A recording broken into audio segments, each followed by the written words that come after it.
Welcome, Foul Play YouTube channel. Greetings, everyone. Welcome to a late open mic, number 87. Sorry for the delay, but I had a software update for my streaming software, and it forced me to reboot. It didn't give me any choice, and it didn't let me say, "Oh, well, I'll just upload later." No, it was a forced update. So, anyway, I took a few extra minutes that I didn't expect. Anyway, we're going to get rolling here pretty quickly. Hope everyone's doing today on this Tuesday or Wednesday, depending on where you are in the world.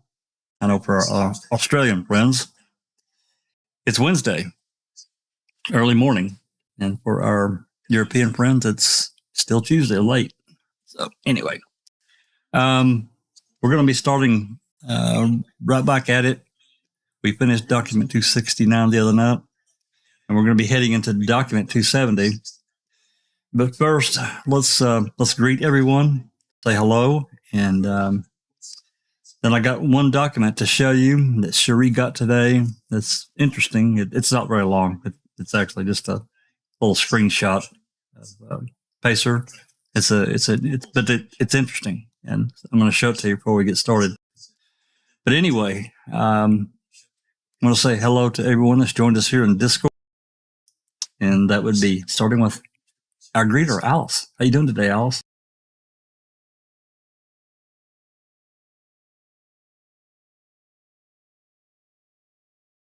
Okay, Jack, just a bit annoyed with some of the shit that I'm seeing online about Meghan and Harry. Is vile, and it's mostly people from my own bloody country. They blame that lassie for everything. I'm surprised I've not seen something yet saying that she actually killed the fucking Queen. So, but I'll leave it at that. Welcome everybody in chat. Nice to see you all, and hello to everyone on panel. Thank you. Yeah, I hear you. Well, you can do a rant video later, and we'll join you. And just Rhonda, how's work? How's working life? The new job?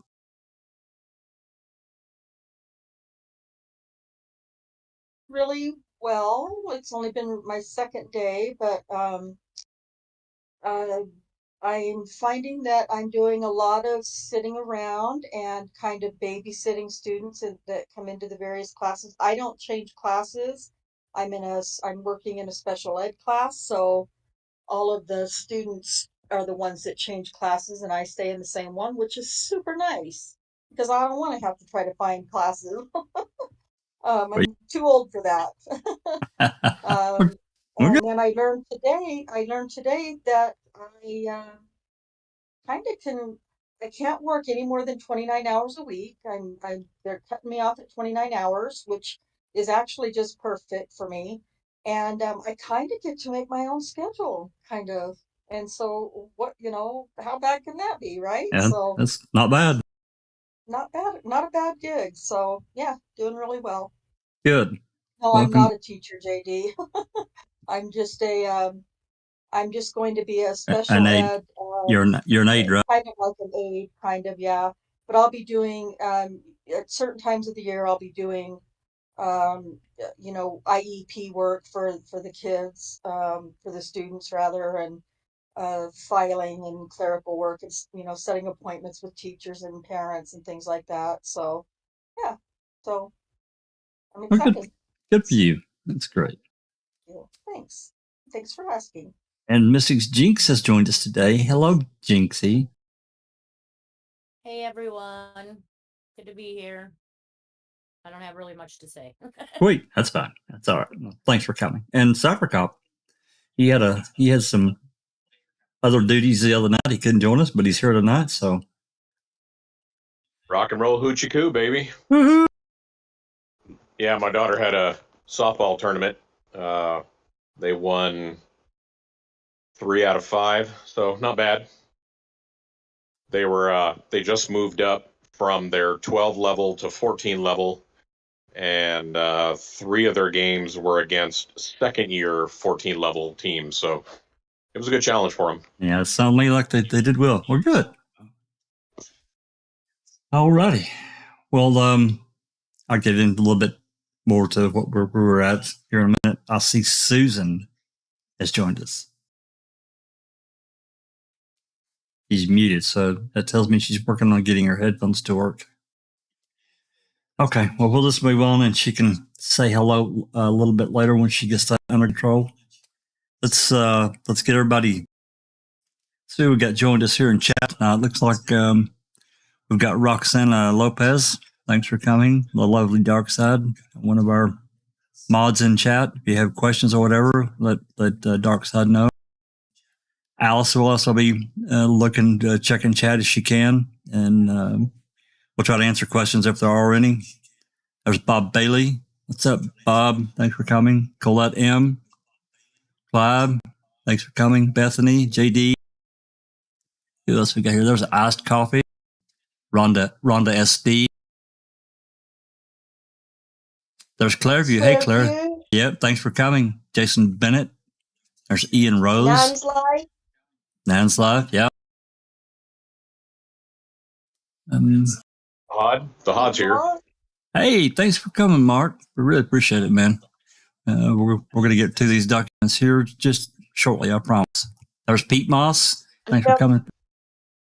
Graham Moss has joined us as well. Jason Bennett.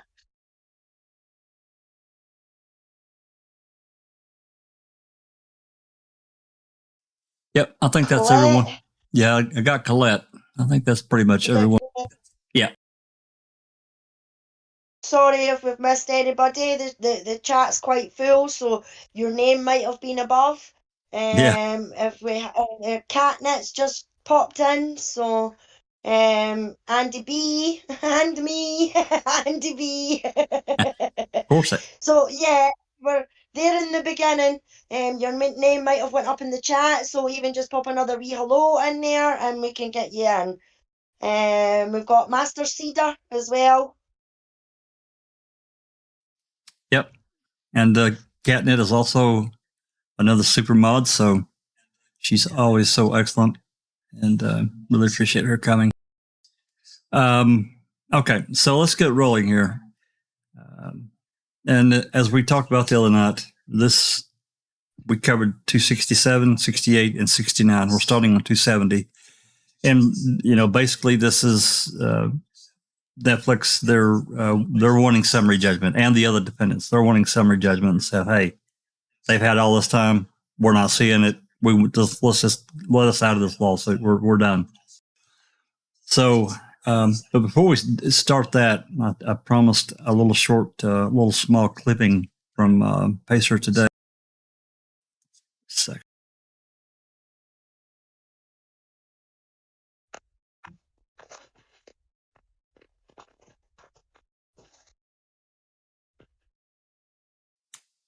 And it popped in there.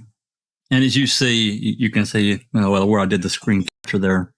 It says the document there's 294. We've got that, but that's later on down the road. But the one that's of interest is the one right below it. It was a note that was attached to that. And it says, sealed exhibits received on flash drive from Chrome Media LLC, Moria Demos, Laura Riccardi, in reference of 283, declaration in support of 281, motion to restrict, and 282, motion for summary judgment. In all caps, not available electronically. Exhibits contained on flash drive stored in clerk's office. Exhibits unable to be electronically stored. Entered 9/20/2022. Well, they don't even want this shit, whatever it is. They don't even want it in the cloud anywhere. Okay, so just wanted to show it to everybody. I have no idea what they've said, what they do not want publicly available, or electronically available, I should say, not publicly. They can still have things in the court system that we can't see, but this is interesting. No idea what it means. Maybe someday we'll find out. The footage of Colburn? No, this is in reference to something about Mora and the filmmakers, Chrome LLC.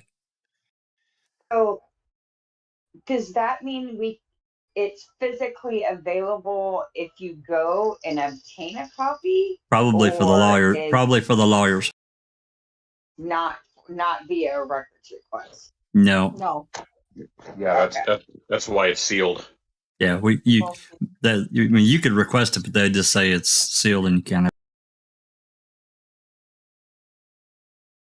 What are the declarations of 281, 282, and Well, 283? we'll eventually get to those. I'm sure I've glanced over them, but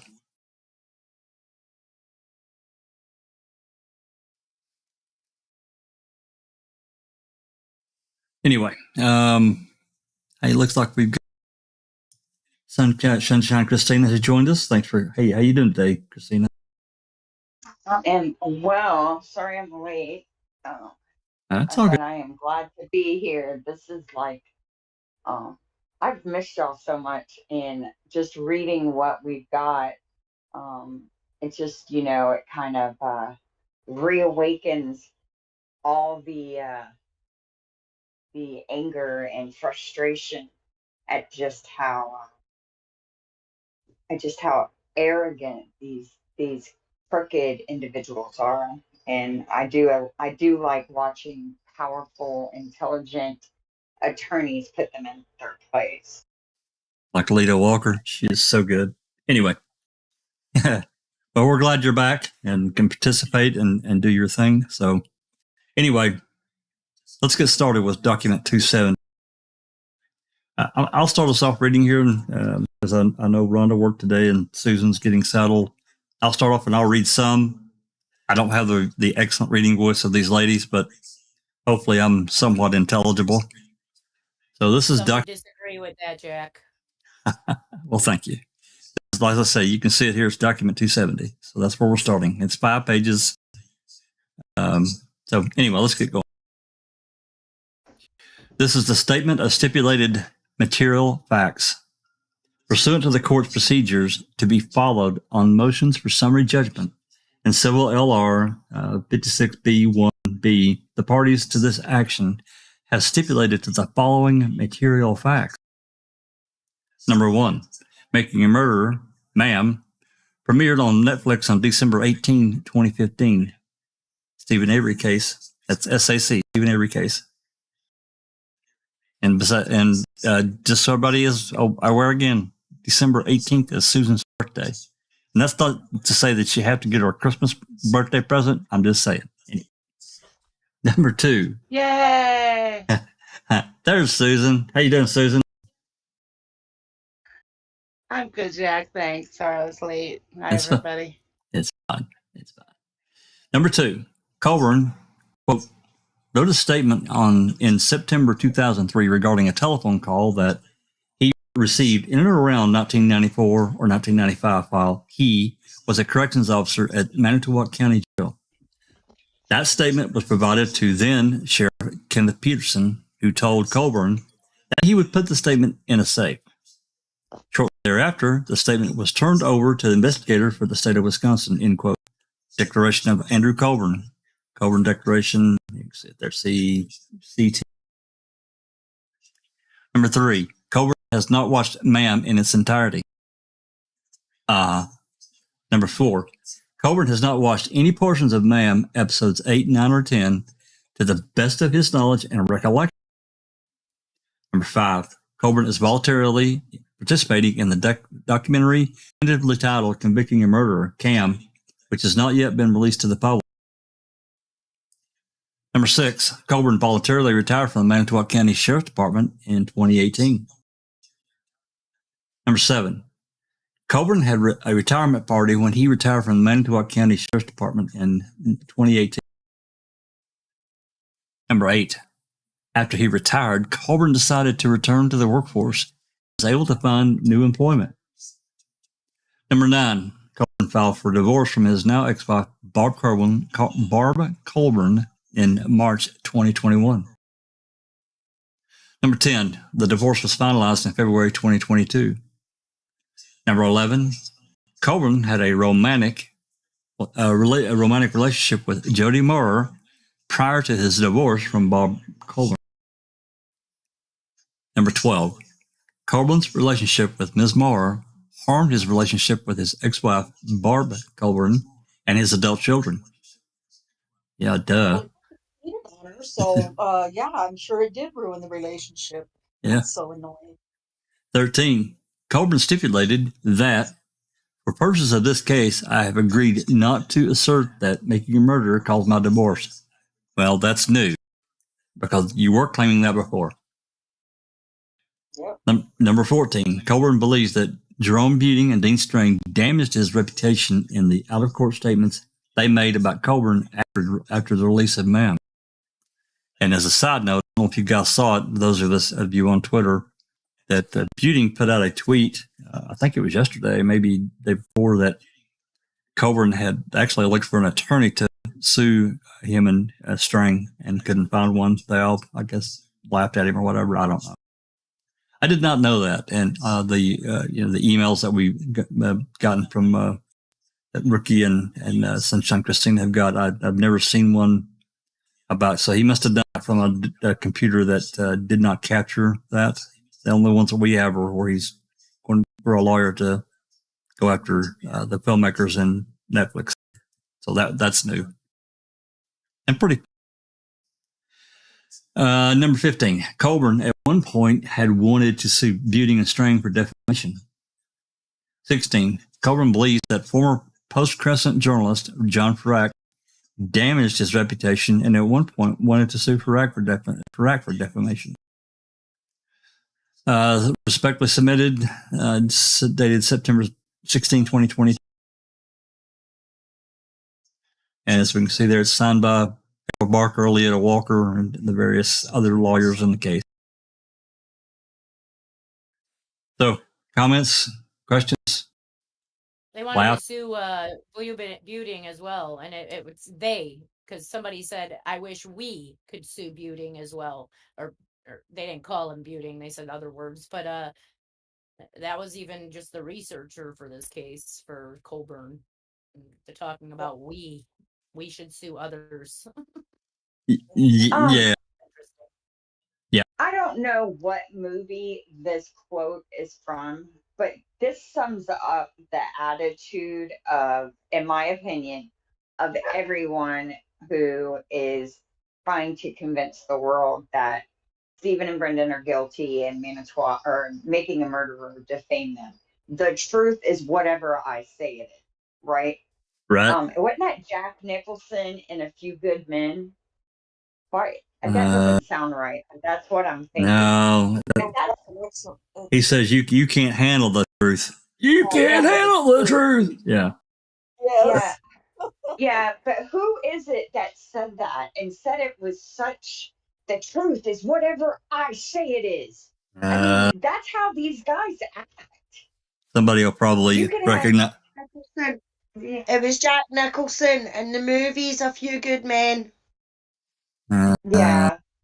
No, I think you are right though. I think it might be Jack Nicholson, but I don't think it's that movie. I think it's another one. The Departed.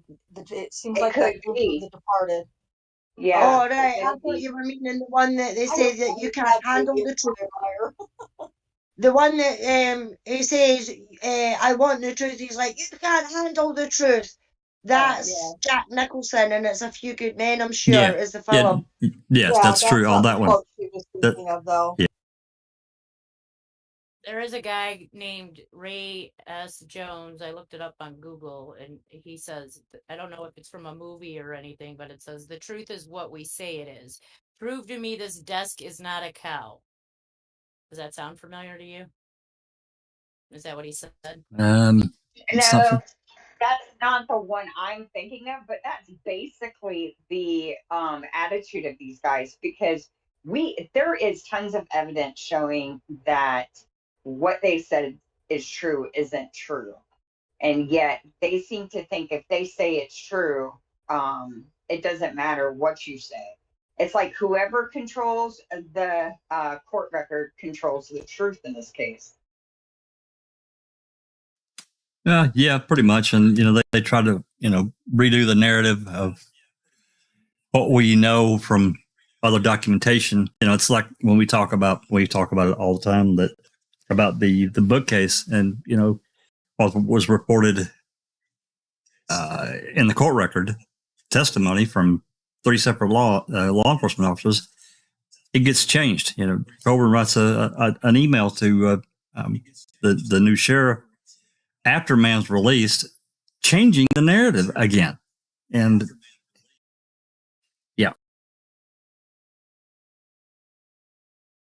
Yeah, I was just about to say, Dr. Silkman just said it, but that that quote is from the movie Shooter, and it's in one of the last scenes when they're sitting in the senator's house before Mark Wahlberg's character shows up and ends their fun. That's right. Danny Glover, the heavy set guy. Yep. And yeah, up in like the upper northwest woods in the snow. That's right. Yep. That's exactly it. That's what this case reminds me of for some reason. yeah, true enough. True enough. All right. Let's hold on just 1 second. Okay. Get back up here. We're going to move into this next document, which will be document 271. Yep, 270. So this is the defendant Netflix statement of proposed material facts in support of the motion for the summary judgment. And Rhonda, are you up for reading for a spell? You got several people here. Yep. It's still early enough for me. There you go. Yeah, I wanted to get you in because, yep. Unless I fall asleep again. Well, if you go for, if I read you're going for the coffee maker, I thought you were coming back with a big cup of coffee. That's just what I thought. I'm kidding. I'm messing. I knew you. Well, I did go and I had to reprogram it for an earlier time, so Correct. so that it brews earlier. And Right. I did come back, but I fell asleep. It's all good. All righty. Anyway, You go ahead and proceed whenever you're ready. okay. All right. Defendant Netflix Inc.'s statement of proposed material facts in support of motion for summary judgment.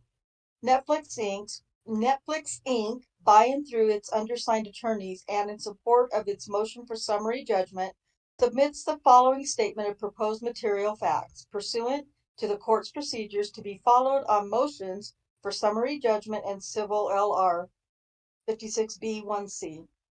In addition to the enumerated facts below, Netflix requests the court watch Making a Murderer, Ma'am, the subject of this lawsuit in its entirety. All 10 episodes were previously filed at docket 120 through 1 through 120 through 10 and are cited here by episode number, for example, episode 1. Netflix also directs the court to State v. Avery and Avery v. Manitowoc County, which provide background on the events documented in MAM. Beyond these published decisions, Netflix includes in this SPMF references to the contents of unpublished slip opinions, pleadings, and testimony in court proceedings involving Stephen Avery. Many of these materials are already part of the record as they were filed with Netflix's motion to dismiss the second amended complaint. Those materials speak for themselves, and their content is indisputable and subject to judicial notice. Daniel V. Cook, courts routinely take judicial notice of actions of other courts or the contents of filings in other courts. However, plaintiff refused to stipulate to the contents of these materials, and so Netflix includes them here in an abundance of caution as enumerated proposed facts. 1. Avery's civil case for wrongful imprisonment and the Manitowoc County Sheriff's Office conflict of interest. Number 1. After Avery was exonerated for the rape of Penny Berntsen in 2003, the Wisconsin Department of Justice conducted an independent review of the case and concluded that then Manitowoc County Sheriff Tom Kusurik and then District Attorney Dennis Vogel, as well as their subordinates, had strong reasons to believe that another man assaulted Berntsen and that Avery was innocent, but went ahead with the case against Avery anyway. Number 2. Also following his exoneration, Avery filed a civil rights lawsuit for $36 million in this court in 2004, asserting claims against Manitowoc County, Kosurik, and Vogel for violating his constitutional rights to due process by targeting him and failing to investigate the actual rapist, focusing the investigation on Avery because of personal hostility against him, failing to provide exculpatory information to his defense counsel, and continuing to withhold exculpatory evidence during his incarceration. Number 3. Discovery in Avery's civil suit was underway in the fall of 2005. Then Lieutenant James Link was deposed on October 11, 2005. Then Sergeant Andrew Colburn and then Manitowoc County Sheriff Ken Peterson were deposed 2 days later. And former Manitowoc County Sheriff's Office Chief Investigator Eugene Couchet was deposed on the 26th. And those are in episode 2. Number 4. During Colburn's deposition in Avery's civil lawsuit, he testified that immediately after Avery's 2003 release from prison, Colburn recalled an unusual phone call he received in 1994 or 1995 when he was a corrections officer at the Manitowoc County Jail, and that is episode 7. Number 5. Colburn further testified that during the jail call, the caller identified himself as a detective from another jurisdiction and said an inmate there had claimed he was responsible for an assault in Manitowoc County for which another man was being imprisoned. Number 6. Colburn also testified that he tried to transfer the call to a Manitowoc County detective and provided that phone number to the caller in case the call did not go through. Number 7. Colburn did not document his recollection of the jail call in a written statement until September 12, 2003, in which he wrote that he, quote, supplied the caller with a telephone number to one of Manitowoc County's detectives, end quote, and that he did not recall the detective mentioning any names. Number 8. Both Colburn and Link testified in Avery's civil rights case that they provided their written reports on the jail call to the sheriff. Number 9. Colburn testified in this case that his statement was kept in the sheriff's safe. Best place to keep it. Number 10. Avery was arrested for killing Teresa Halbach in the midst of discovery in his civil case. In jail and facing a costly criminal trial, he settled his lawsuit against Manitowoc County for $400,000, from which his attorneys were paid $160,000. Number 11. Meanwhile, because of the conflict of interest presented by Avery's pending lawsuit against Manitowoc County, authorities decided that Calumet County would take the lead in the investigation. Number 12. While under the supervision of Calumet County Deputy Dan Kucharski, Colburn and fellow Manitowoc County Sheriff's Office employee James Link purported to find the key to Halbach's SUV, which appeared on the floor of Avery's bedroom after Colburn had roughly handled a small bookshelf in the room. 2. Avery's trial for Halbach's murder. Number 13. Accusations that Colborn and others planted evidence were a central part of Avery's defense at his trial. Number 14. The prosecution moved to exclude such frame-up evidence, but Judge Patrick Willis denied that motion. He specifically identified Lank and Colburn as the only two officers the defense could attempt to implicate and as participants in this alleged conspiracy, and explained that the jurors are entitled to some explanation as to why the prosecution of this matter is being handled by Calumet County and why they are being transported to Calumet County to hear the case, and Avery's charges against Lank and Colburn in the federal lawsuit could have provided such motive, whether or not Lank and Colburn were actually parties to the lawsuit. Number 15. Because Avery's defense centered on the contention that law enforcement officials, in particular Colburn and Lank, had framed him, both prosecutors and Avery's counsel questioned the officers about the underlying events, including their deposition in the civil case and the jail call. Number 16. Avery's counsel also argued to the jury that a call Colburn made to dispatch regarding the RAV4's license plate number indicated Colburn had located the SUV before it was discovered in the salvage yard. Number 17. In his rebuttal closing, defense counsel Dean Strang recounted the dispatch call and said, quote, "This sounds a lot like what road patrol officers do when they come across a stalled car, an abandoned car, or a car where it shouldn't be," end quote. 18. To account for Avery's blood found in Halbach's SUV, Avery's counsel also argued that it could have been planted there by law enforcement, along with the RAV4 key in Avery's bedroom.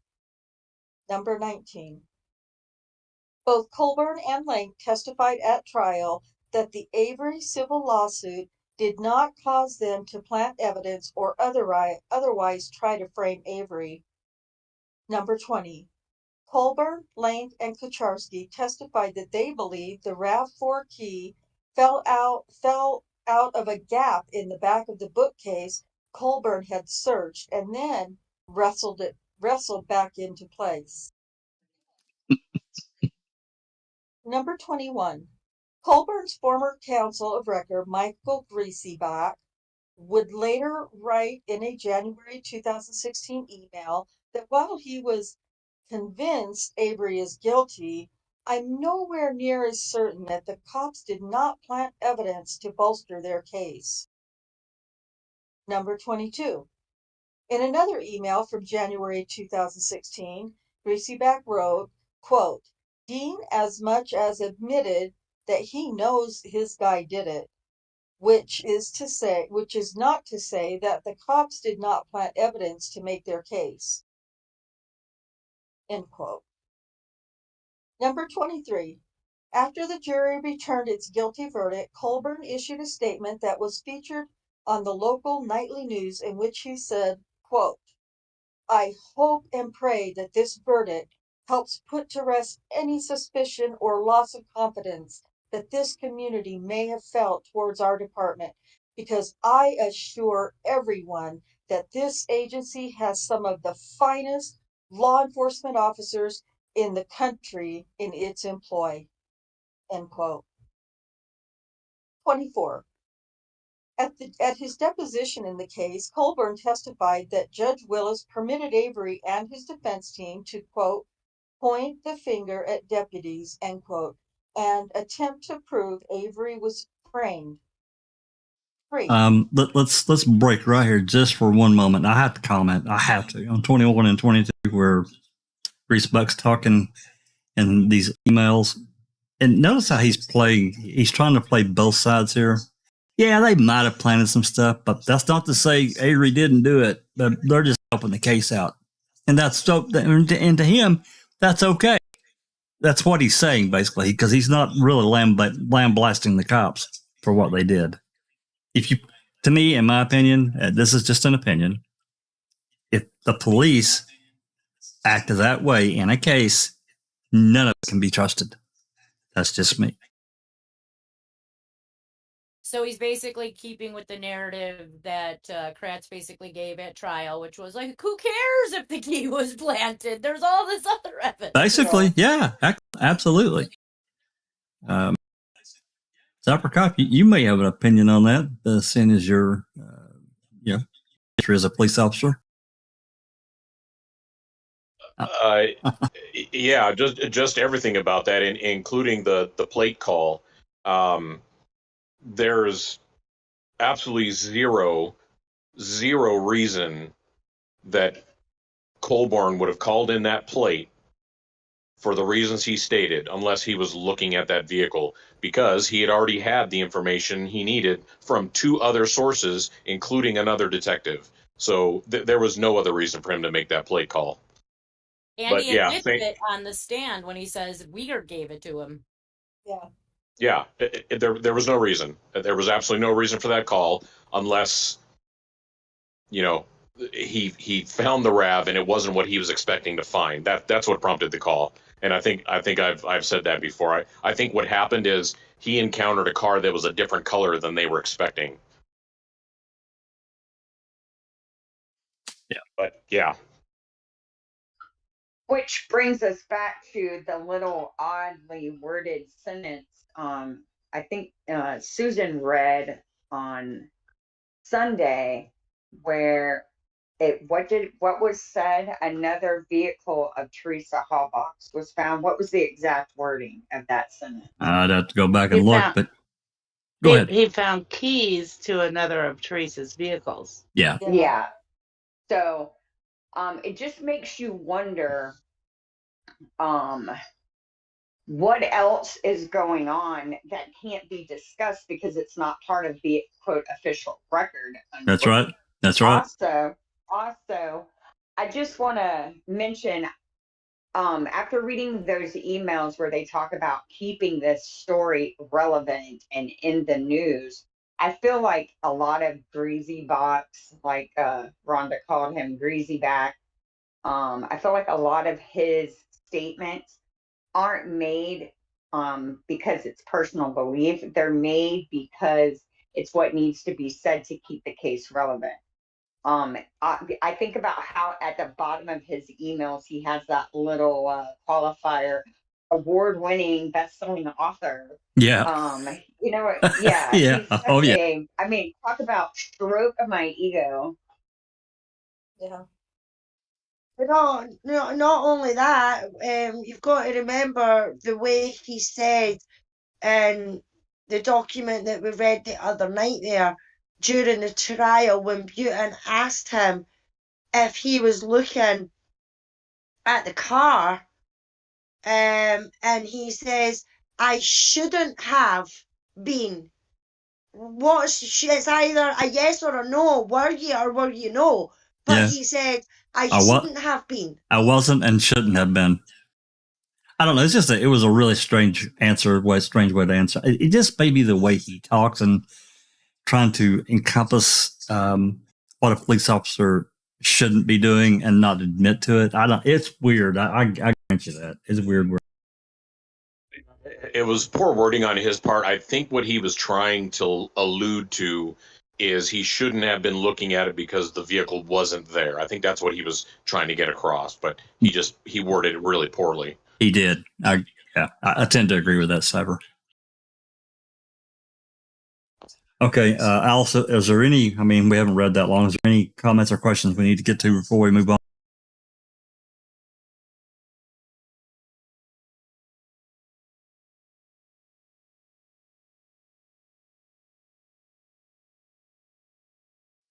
Yeah, I'm not seeing anything. Rhonda, Not if you that want. I can, Jack. No, not at the moment. Okay. Bob Bailey says, "Hey Sap, he called on the Spanish line. That's all right. No, we're fine." Okay. All right. I don't Rhonda? think there's actually a Spanish line either, by the way. No. No, there was probably somebody there in the dispatch center that maybe spoke some Spanish, but yeah, I don't know. We have Spanish lines here in Utah, but not in Wisconsin. Well, it probably is more common now, but in 2005, like I said, there's probably somebody there in the dispatch center that spoke some or maybe somewhat fluent in Spanish, but in 2005, I don't think so. Not in Manitowoc, Wisconsin. No. Yeah, we've done. There's been researchers who've done like a demographic assessment, and I think it's at 98% Caucasian, 2% other. So I don't see the need for a Spanish line. Exactly, it's a very low number. They couldn't really justify that, so I agree. All righty, Rhonda, if you want to continue with number 3. 3. Man's portrayal of events. Number 25. Ma'am, a 10-part documentary series, chronicles the story of Avery's experiences in the criminal justice system through the words and actions of its participants, including through footage of actual events such as Avery's murder trial and related press conferences, interviews of those with first-hand knowledge, trial and deposition transcripts and exhibits, other documents and photos, and third-party news coverage. Number 26. Colburn testified at his deposition that Ma'am presented Avery's evidence, not something defendants made up out of whole cloth. Number 27. Prior to filing suit, he also acknowledged, quote, the claims by the Netflix documentary mirror those claimed by the defense during the trial, end quote. Number 28. Colburn's friend, confidant, and advocate, Brenda Schuler, let me repeat that name for those who aren't familiar with it. Brenda Schuler wrote in an email, Go. AKA BS in Wisconsin, which fits her P.S. perfectly. Sorry. Wisconsin. Yeah. Brenda Schuler wrote in an email that, quote, there is nothing new in making a murderer, end quote. A statement with which Colburn agreed at his deposition. Number 29. In pre-suit correspondence, Colburn also wrote that Ma'am, quote, maintains and keeps alive Avery's lies, end quote, about him. Number 30. At her deposition in this case, Laura Riccardi testified that Stephen Avery was the, quote, main character or a principal subject, end quote, of Ma'am. 31. Riccardi testified that Ma'am's filmmakers documented Avery's frame-up theory, but did not adopt it and overall did not take sides. Number 32. Episode 1 shows Avery's criminal history as a troubled young man, including documenting felony convictions for burglary, animal cruelty for burning the family cat to death, and a January 1985 confrontation where Avery ran his cousin, Sandra Morris, off the road and threatened her with a gun. Number 33. The episode that depicts Avery's arrest and conviction for the 1985 rape he did not commit. 34. In an interview appearing in Ma'am Episode 1, Judge Fred Hazelwood, who presided over the 1985 rape trial, said that, quote, violence was a reoccurring regular part of Avery's life, and the women seemed to be the victims, end quote. Number 35. Episode 2 documents Avery's civil rights lawsuit against Manitowoc County, including portions of Colburn's deposition about the jail call he received while working as a jailer in the 1990s. Number 36. The episode also shows an interview with one of Avery's lawyers in the civil case, Stephen Glenn, who says, quote, and the day Avery got out or the day after, that's when Colburn decides to contact his superior officer named Lank, and Lank tells him to write a report, and they then go have contact with the sheriff. Now let's just stop and think about that for a minute. Why does that happen? Why does it happen then when it didn't happen 8 years earlier? I think I know the answer. I think the answer is pretty clear. These people realized that they had screwed up big time. Colburn realized it, Lank, as his superior, realized it, and the sheriff realized it. So Lank tells Colburn to write a report. The sheriff tells Lank, quote, get me the report, end quote. The sheriff puts the report in a safe. That's how much he cares about documenting this thing, end quote. Number 37. The episode ends with Halbach's disappearance, Avery's arrest, and law enforcement searches of the Avery compound. Number 38.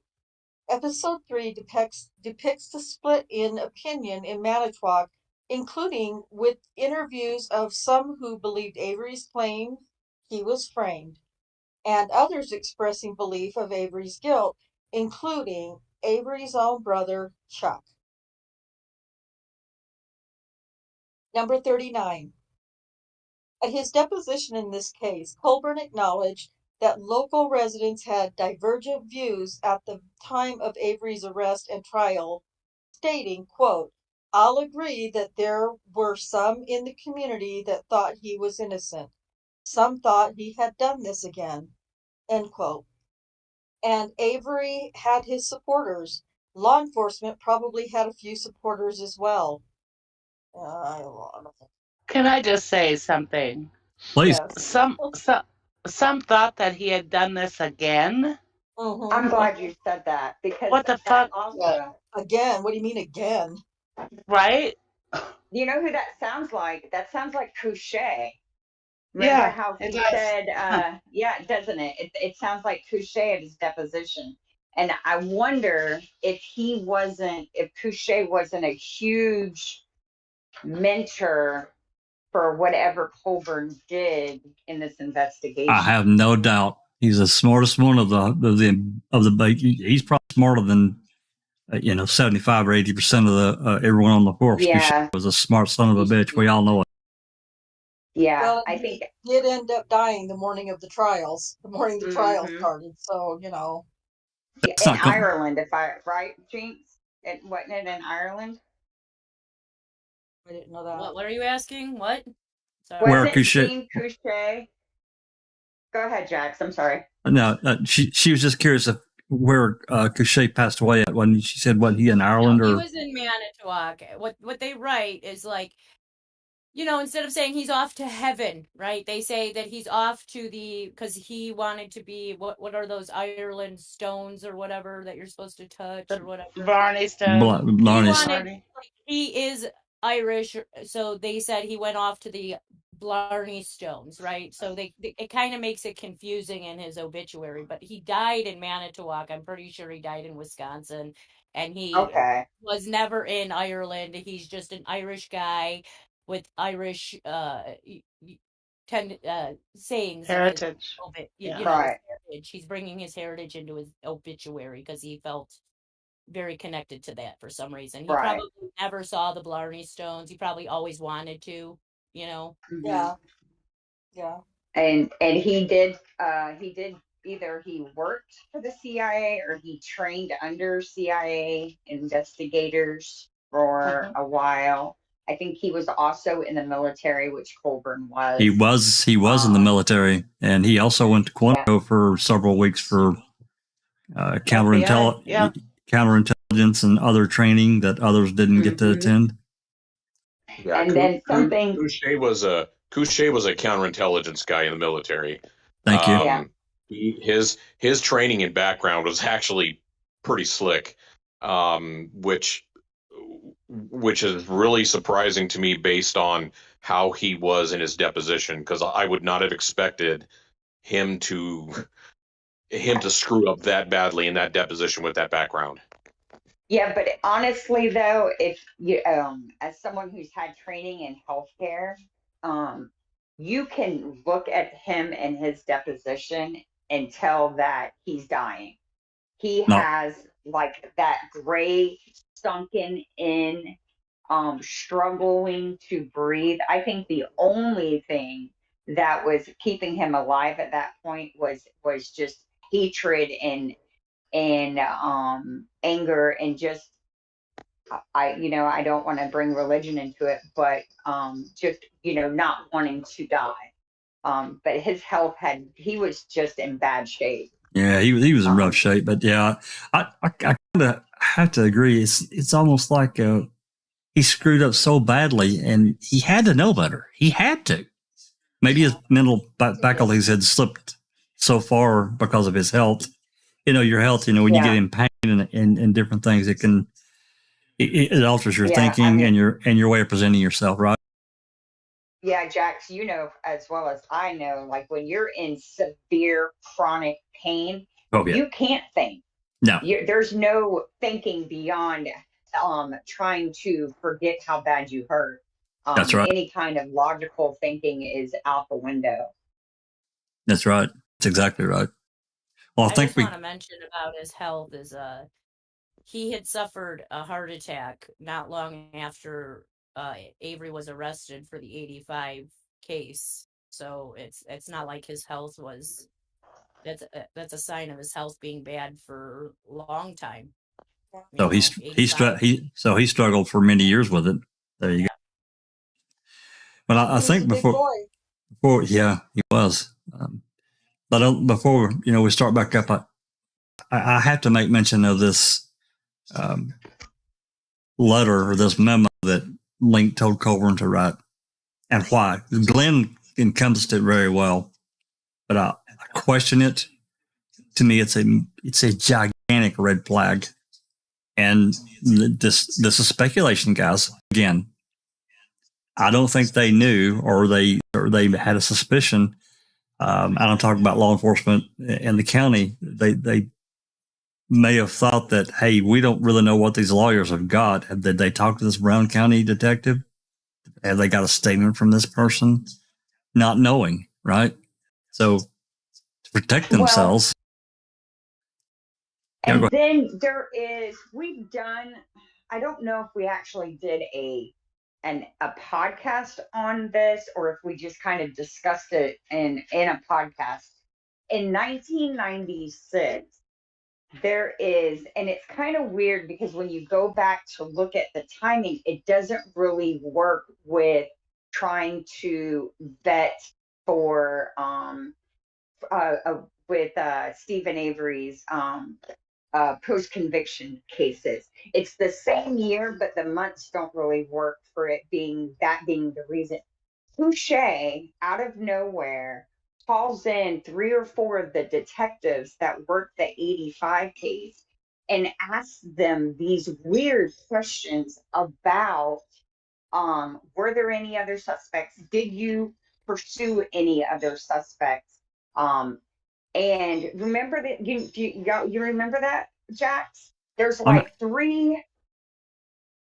Yeah, There's 3 detectives out of the blue. Like there's nothing done on the case from 85 to 96. And then in 96, there's these interviews. Couche calls 3 detectives from Manitowoc in and asks them these just bizarre questions, and then nothing else. There's no other follow-up. There's no report. All it is the interview with these 3 detectives. Two or 3. I don't want to say 3. I remember when in 96. Do you know the month at least? I don't. I don't remember. I just gonna say I remember we had a discussion about it during a podcast. We got off on sidetracked and talked about it, but I'm sure we haven't done it specifically on that. Yeah, don't hold me to it, Jinx, but I want to say it was in May. I think they were in the end of April and May of 96. And if I remember right, when I went back and checked dates, the testing wasn't signed by, was it Hazelwood that signed for it? I think the testing wasn't signed until August or September. Yeah, it was Hazelwood. So it just doesn't work. Yeah, it just doesn't work as them trying to, them being afraid of the DNA linking to someone being the initiative for them seeking to cover their butt, because that's how I read it. Sounds to me like some conversation came up back then, and they were trying to cover their ass at least to some degree. I believe Gregory Allen was when he was arrested in late 95, and that's when he's, I believe, filed for his appeal was in around the same time, because that blood was taken in January of 96. I don't know. So they already have an idea of the DNA being tested by January. So I don't know. Yeah. Okay. So to go talk to detectives or not, or if it was the call from Gregory Allen's detective in Brown County or whatever. So if they took the DNA in January of 96, then I'm misremembering the dates of the interview. I'm pretty sure. What I'll do is try and pull that stuff, and maybe we'll discuss it. Maybe we'll try and do a CTE soon and talk about it. Let's do it. All right. We'll write that shit down so we don't forget. We'll do it. Doing that next. Okay. I don't really see any comments. So, Ron, do you want to continue on? Yes, sir. Number 40. The episode also includes the views of law enforcement, such as footage from an interview with Manitowoc County Undersheriff Robert Herman, who says that, quote, some of the evidence, the DNA evidence at the scene, it's impossible for us to have that type of evidence, to plant it. It's not realistic, end quote. Number 41. The episode ends with footage of authorities' announcement that Brendan Dassey, Avery's nephew, had confessed to helping kill Halbach and footage of the confession itself. Number 42. While episode 4 focuses largely on pretrial events in the case against Dassey, the episode closes with footage of Avery's counsel, Jerry Buting, prosecutor Norm Gahn, and investigator Wiegert inspecting the vial of Avery's blood in the court clerk's office, which Avery's attorneys speculated was the source of Avery's blood in the Halbach's SUV, and then footage of a phone call from Buting to Strain, in which Buting claims that the hole in the rubber stopper indicated the vial had been tampered with. Number 43. Episode 5 starts a 4-episode arc depicting Avery's murder trial. And then it says see generally episodes 5 through 8. Number 44. Episode 5 including footage of prosecutor Norm Gahn defending Manitowoc County law enforcement by saying, quote, when officers are accused of what they're being accused of, they deserve to have their reputations protected. They're good, solid, decent family men. Again, I just cannot emphasize too much.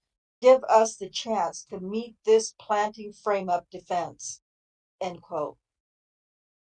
Number 45. It also includes footage of law enforcement interrogating Avery, during which Avery claims someone named Tammy told him that a cop put Halbach's vehicle on the Avery salvage yard property. Number 46. The final 3.5 minutes of the episode show excerpts of Colburn's testimony regarding the call he made to a county dispatcher before Halbach's SUV was found. Number 47. Ma'am's presentation of Colburn's testimony about the dispatch call begins by showing Avery defense lawyer Dean Strain eliciting testimony from Colburn that patrol officers often call a dispatcher to check the license plate of a car they have stopped or a car that looks out of place for some reason, to get information about the person to whom the vehicle is registered. Number 48.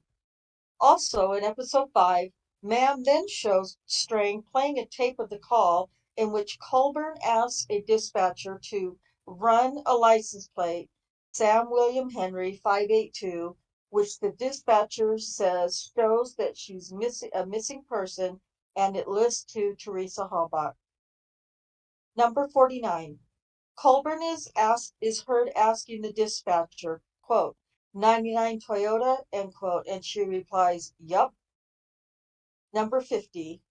Amid further cross-examination, Ma'am shows Strain asking Colburn, quote, were you looking at these plates when you called them in, end quote, and Colburn responding, quote, no, sir, end quote. Number 51. After that denial, Ma'am shows Colburn testifying he believed that the call happened on November 3rd, 2005, quote, probably after I received a call from Calumet County investigator Mark Wiegert letting me know that there was a missing person, end quote. Number 52. Strain asked Colburn whether Wiegert had provided the license plate number, and Colburn testified that he doesn't not remember exactly, but, quote, he had to have given it to me because I wouldn't have had the number any other way, end quote. Number 53. And on that note, exactly, he was just given the information. So why in the world is he calling dispatch to get the exact same information he just got? Sorry, that makes no sense. No, it And, doesn't. And and also, go ahead, Jeff. no, go ahead. I just want to say he's bound by this deposition, even in any future potential court. If he's called into court on any post conviction stuff in Stephen Avery's case, right? That's right. Absolutely. Okay. Sworn Okay. testimony. Absolutely. And not only what Sapricop said, he was just given this information by the group. He also got the ATL, the attempt to locate, that was broadcast across all patrol officers, and he was on duty, so he would have gotten that Yeah. alert. And we know for a fact the ATL went in at 6:37 p.m. on November 3rd. That's and right. His call was at 9:22 p.m. and Rookie and you and Jinxie have all gotten all these dispatch calls, and it shows that call is segged in a time frame. It makes absolutely no sense for Colburn to be checking his notes during that time, because his official narrative was he was participating in a search of it starts with a Z, in the Zipperman's residence. Zipper. Yeah, I also the want to Zipper. say something about this November 3rd call. Had they given the information to the defense with the time-stamped calls, you would find out, now that Rookie has released all of those that are time-stamped, that it was just at 9:21 p.m. that he was on his radio with Remaker, who was driving over to Zippers, and Remaker asked him, did you find out who those plates belong to? And he goes, negative. Yeah, good 1 minute call. later, he makes a phone call on his cell at 9:22 to the department and says, can you run this license plate number? While they're in the midst that's of a little investigating. Yes, and this is and here's the thing. They are all in the midst of actively investigating Teresa Halbach. She's only been reported missing, according to the official narrative, for 3 hours or maybe 4 hours by this time. And they are in the act of actively seeking her. So this whole I was checking my notes thing is garbage now that we have all the other context.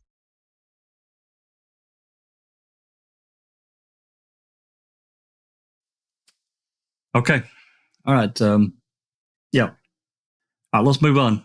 Rhonda, whenever you're ready. Number 53. Then Strang asked whether someone listening to the call could reasonably conclude that Colburn was looking at the SUV when he made the dispatch call, followed by Colburn's affirmative answer to another question, asking whether the call sounded like hundreds of other calls he had made before. Number 54. Ma'am also shows the very next exchange in which Strang asks, quote, but there's no way you should have been looking at Teresa Halbach's license plate on November 3rd on the back of a 1999 Toyota, end quote. Followed by Colburn's answer, quote, I shouldn't have been, and I was not looking at the license plate, end quote. Number 55. Colburn acknowledged at his deposition that Ma'am included not one but two of his explicit denials while he was testifying in uniform and under oath that he was looking at Halbach's vehicle at the time of the call. Number 56. Episode 6 shows more testimony from Avery's trial, as well as an out-of-court statement by Buting responding to the prosecution's assertion that framing Avery would require a conspiracy among a large group of people to succeed, musing rather that, quote, two people could have done this easily enough if they had the motive to do it. Maybe one, even, who better than a police officer who would know how to frame somebody, end quote. Number 57. Episode 7 includes excerpts of Colburn's testimony regarding the jail call, which Colborn criticized his opposition to Netflix's motion to dismiss the SAC for leaving out the portion of his testimony in which he corrected his reference to transferring the call to a detective and said that he transferred the call to a detective division of the sheriff's office. Number 58. At his deposition in this case, Colburn criticized Mann for leaving out testimony that he answered the phone, quote, Manitowoc County Jail, Officer Colburn, end quote. Number 59. However, the episode includes Colburn's testimony that he received that call, quote, when I was working in my capacity as a corrections officer at the Manitowoc County Jail, end quote. Number 60. Colburn also testified that, quote, my reason that I didn't write a report has been eliminated from my testimony. There would have been no need to write a report every time you receive a phone call and transfer it, end quote. Number 61. But the episode includes Colburn's statement that, quote, if I wrote a report about every call that came in, I would spend my whole day writing reports, end quote. And can I just throw something in there? Please. I have always thought it's not like this was just an average phone call into the department saying some random, meaningless thing. This was a big deal of a call. I mean, this was the information in this call was pretty dang significant. And so for him to make it sound like, writing a report every time he received a call, no, that's not what we're talking about. They're talking about a call with this kind of specificity in it, with that kind of a topic. That's right. I think it shows how little these officers value inmates and people accused of crimes, that he thinks that it's no big deal that he heard about a guy who potentially had been in prison wrongfully. And he just didn't think it was worth noting. And I would like to think that anybody else who got that call, finding out that someone could potentially be in prison wrongfully, it would cause them concern. And they would want to make sure that wasn't the case. And yet he's acting like, it was somebody saying that, that they forgot to let the cat out or something. I don't know. Well, it's you would want to think, even if he was a jailer, okay, it's a lower position in the rung of of the system, but you would think at minimum he would want to follow up and call and say, hey, did you guys follow up on that call? This detective's called over here, and did someone follow that up? Make sure we don't have somebody crammed in prison wrongfully. And as a jailer, he has more interaction with what being in prison is like. He would definitely, you would think he'd empathize. No. It's like these people, they don't consider someone, if you're in prison or behind bars, it's like you're not human to them. Yeah. Right. You must have done something wrong. Go ahead, Avery. I say, how about this?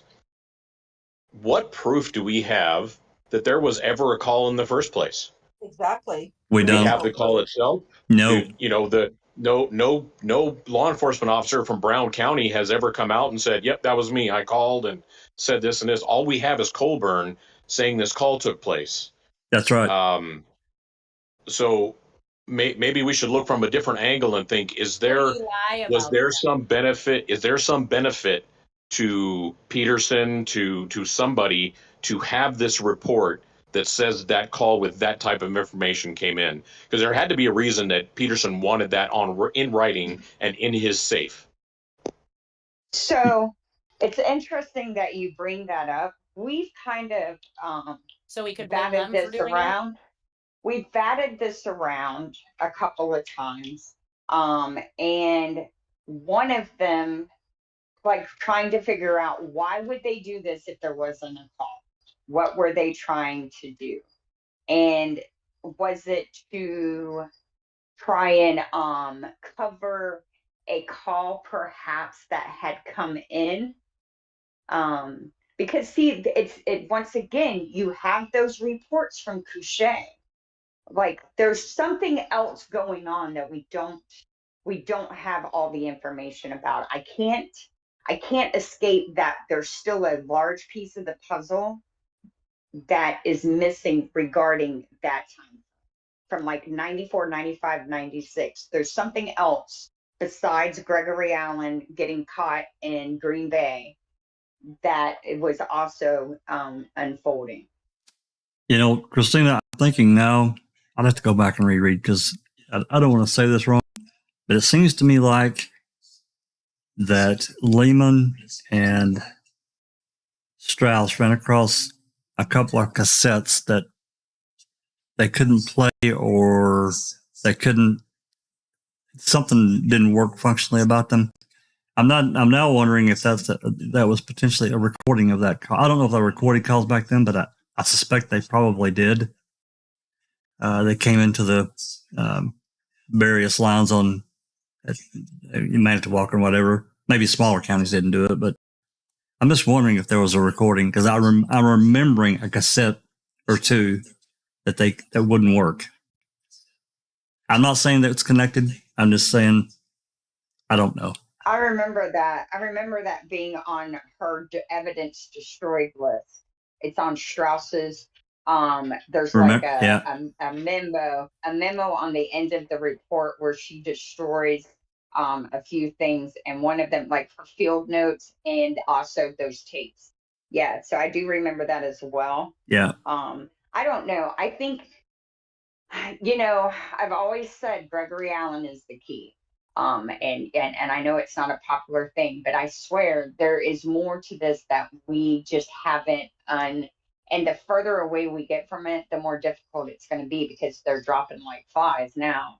Oh yeah. But there's more to this.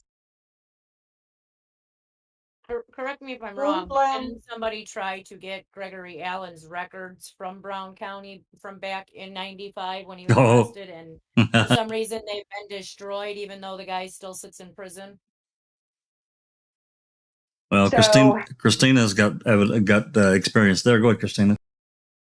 So Seeking Truth for Good has gotten a lot of stuff. I've gotten a lot of stuff, but there's some stuff that we cannot get. One of the hardest requests I've ever tried to get filled, and it's so bizarre, is through the Brown County Sheriff's Office, Department of the Jail, trying to get arrest records for Gregory Allen for like prior to his conviction in 96, just to see how many times they interacted with him. Because, you know, we were trying to track him for a while, and I was trying to establish a pattern to see like if he would run, because he's got arrest in Illinois, he's got arrest in Minnesota, he's got arrest all over Wisconsin, and I cannot get them to fulfill it. The Brown County Sheriff's Department runs the jail. So when you file a records request with Brown County, which Jax, you did that to get Stephen Avery's jail call.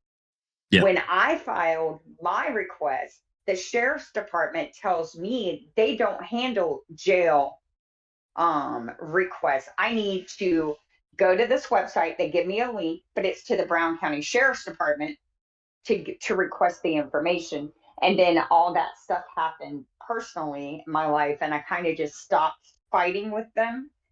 But I think it's an avenue that still needs to be explored. Well, the worst they can tell us is no, right? Deny the request or whatever. Yeah, I agree with you. Because we only have Colburn's word that it was a detective that called from Brown County. Could it be possible that it was a jail bailiff like he was that was overhearing him talk about it to somebody else that then he decided to call Manitowoc and happened to call the jail and talk to Colburn? Is it possible it wasn't even a detective and maybe just a jailer? Or just an officer? Yeah, it's possible. It's a good question. And I agree. We should follow up on it. Again, the worst they can say is no, you know. And even beyond that, Christina, you know, if they say no, raise the bar and or just copy the DOJ. Screw it. Just talk to. That's a good idea. Here's a theory I have about the call.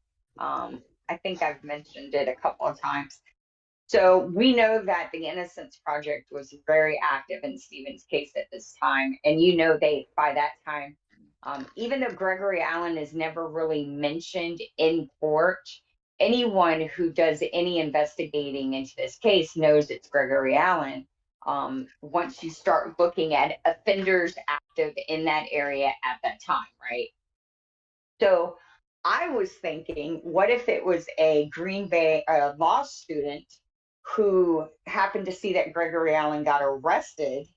He was a law student working for the Innocence Project, working on Stephen's case, saw that Gregory Allen got arrested. And what if he made the call trying to get a human being with a heart to do the right thing? Well, I guess the potential for that. I mean, I don't know what interaction, because it's almost like, you know, you got this person calling up on the phone and there's no exchange to prove who the hell you are, right? He said he didn't even think the guy gave a name. And I just found that really strange. I've said it before.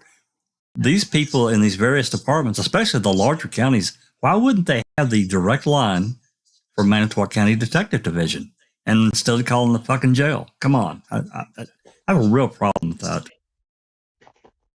So kaboom blam, I can never say kaboom blam. Just say boom. Just say boom. Boom in the chat says the Brown County investigators side with Colburn, and then he said they claim Allen never confessed. So there's that too. Well, if you're Brown County and you had information back then and tried to give it away, and they didn't, and they told you basically, oh well, you know, we got our right man, and so on and so on. Do you think they're going to want to come out now and be like, yeah, we definitely called and we failed on our end too by pushing the subject?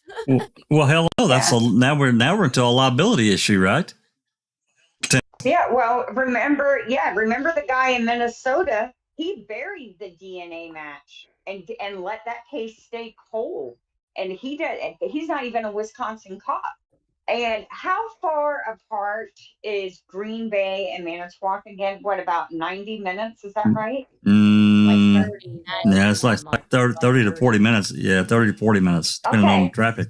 So they're kind of like border counties, but not border counties. So it's not like these guys exist separately and have no interaction with one another. They try to paint this separate entities garbage, but we know that these cops work together closely. They hunted together. They were in all the same clubs. They belonged to the bowling leagues. So these cops were interacting not only on duty but off duty. And we could pretend we don't like to gossip, but we're human and we like to gossip. And a person like Gregory Allen committing the crimes he was committing, stealing women's bathing suits, putting underwear on his head and running up in somebody's house, that's the stuff that people like to talk about. You know, beyond that, you know, all the other, we've talked about this before, on their dispatch in these radios, all these surrounding counties, let's just say you're in, and because we'll just use Calumet because we've got their dispatch. They have a channel for all of these different counties, that surrounding counties have one channel that they come across and they identify who they are. Especially, you know, you talk about, potential drunk driver, somebody running from somebody in, you know, let's just say Door County into Calumet County. They'll get on that frequency and alert through that channel. So they're all connected in that way. Yeah. And another thing we've noticed is that an officer will work for more than one county at one time. So I remember one of the dispatchers for Calumet saying, yeah, I'm on, but not here. And I shouldn't say county because they have like these little cities and these, Little there's burbs. another word, little burbs like Meow, Len Kaczynski. He was the judge of whatever his little province was. And so they're pulling down multiple paychecks. They'll work 22, 23 hours for Calumet, 22, 23 hours for Brilliant, and then they'll slide up and go to work for Dane County. And I mean, it's a nice hustle if you think about it. Sure. You're getting retirement benefits. You're getting all of that from 3 different government agencies. I mean, if you make it to retirement, you're going to have a fat little check. Yep. All right. Let's. I'm sorry. I was just going to say something else. It's okay. It's not worth it. Okay, let's get back. I was going to tell you that Brilliant charged Manitowoc $4,400.47 for their work on the Avery case. Yeah, that's. Boy, we could get into some. Yeah. We could get into some rabbit holes there. I can't wait to look at that stuff you got, Jinxie. Just to see, because there's a couple of vendors, we talked about it briefly yesterday, that I'm trying to figure out what they got paid for. Oh, Rhonda. In due time, I'll release them, but I'm going to have to redact or remove some of the bills because they are medical billing with coding and stuff. I believe they shouldn't have released it. I don't know if they should have released it under HIPAA law. I don't even know. So I'm just going to pull some of that or redact some of that. So I've been working on how I'm going to figure that out eventually. There's probably a statute that protects them at this point in time. I don't know what that could be. I may be wrong. Don't quote me on that. I'm just saying. I don't disagree. They should have redacted it, but anyway, yeah, you're doing the right thing, I think. Okay. All right. Yeah. All right, Rhonda, continue on. Number 62. Episode 7 also includes Colburn's testimony that he did not know if the call had anything to do with Avery. Number 63. The episode also includes Colburn's denial that he planted evidence to frame Avery. Specifically, Kratz asked Colburn, quote, "Have you ever planted any evidence against Mr. Avery?" End quote. And Ma'am shows Colburn responding, quote, "I have to say that this is the first time my integrity has ever been questioned, and no, I have not, end quote. Somebody who cheats on their wife, their integrity is in question, in my opinion. Yeah. Well, anyway. And that's a lie. He That's does a lie, specify by the way. to his, he does specify On the job. On the job, right. So yeah, he had to, because otherwise he would But be it's doing still a under lie. the law. Yeah. It's still a lie because he was accused of stealing money from inmates and he got wrote up for it. Yeah. Number 64. Colburn objects that this scene omits his previous response, quote, "That's ridiculous. No, I have not," end quote. And at his deposition testified that it was because the answer included in Ma'am, quote, "doesn't come across very forceful or convincing," end quote. Though he admitted that Ma'am did convey that he expressly denied planting evidence against Avery. Number 65. Colburn also complains of the scene in episode 7 that appears at 2419 through 2430, in which Colburn says that a brief shot of him leaning back in the witness chair and cracking his knuckles, quote, "makes me look nervous and apprehensive, and that I've been caught in some sort of lie," end quote, and asserted that footage was recorded when the jury was not present. Number 66. Episode 7 also shows excerpts of testimony regarding the RAV4 key found in Avery's bedroom, including Colburn testifying that the key appeared after he handled the bookcase, quote, rather roughly, twisting it, shaking it, pulling it, end quote, and jammed items back into it. Admitting this, so episode 7 at 1642 through 1730, admitting this scene conveys the important parts of his testimony, including that he had handled the bookcase roughly and didn't touch the key. Number 67. The episode includes excerpts of the testimony of Calumet County Sheriff's Sergeant William Tyson, who testified that he accompanied the Manitowoc County officers on a November 5, 2005 search of their trailer because he had been told that Manitowoc County deputies could not be left alone on the Avery property. Number 68. At trial, defense attorney Jerome Buting asked Tyson whether he ever, quote, had to act like a babysitter or a watchdog for other officers who were conducting a search, end quote, to which Tyson responded that he, quote, did not treat this as if he was babysitting, end quote. Number 69. Beauty immediately followed up by asking whether, quote, in any of his years as an officer, he had to watch the officers who were searching where you were to make sure that they weren't alone, end quote, to which Tyson answered, quote unquote, no. Number 70. Colburn complains that in Mann, this exchange is condensed to a single question and answer. Beauty. Had you ever in any other search in your entire career had to act like a babysitter or watchdog for the officers who were conducting a search? Tyson, no.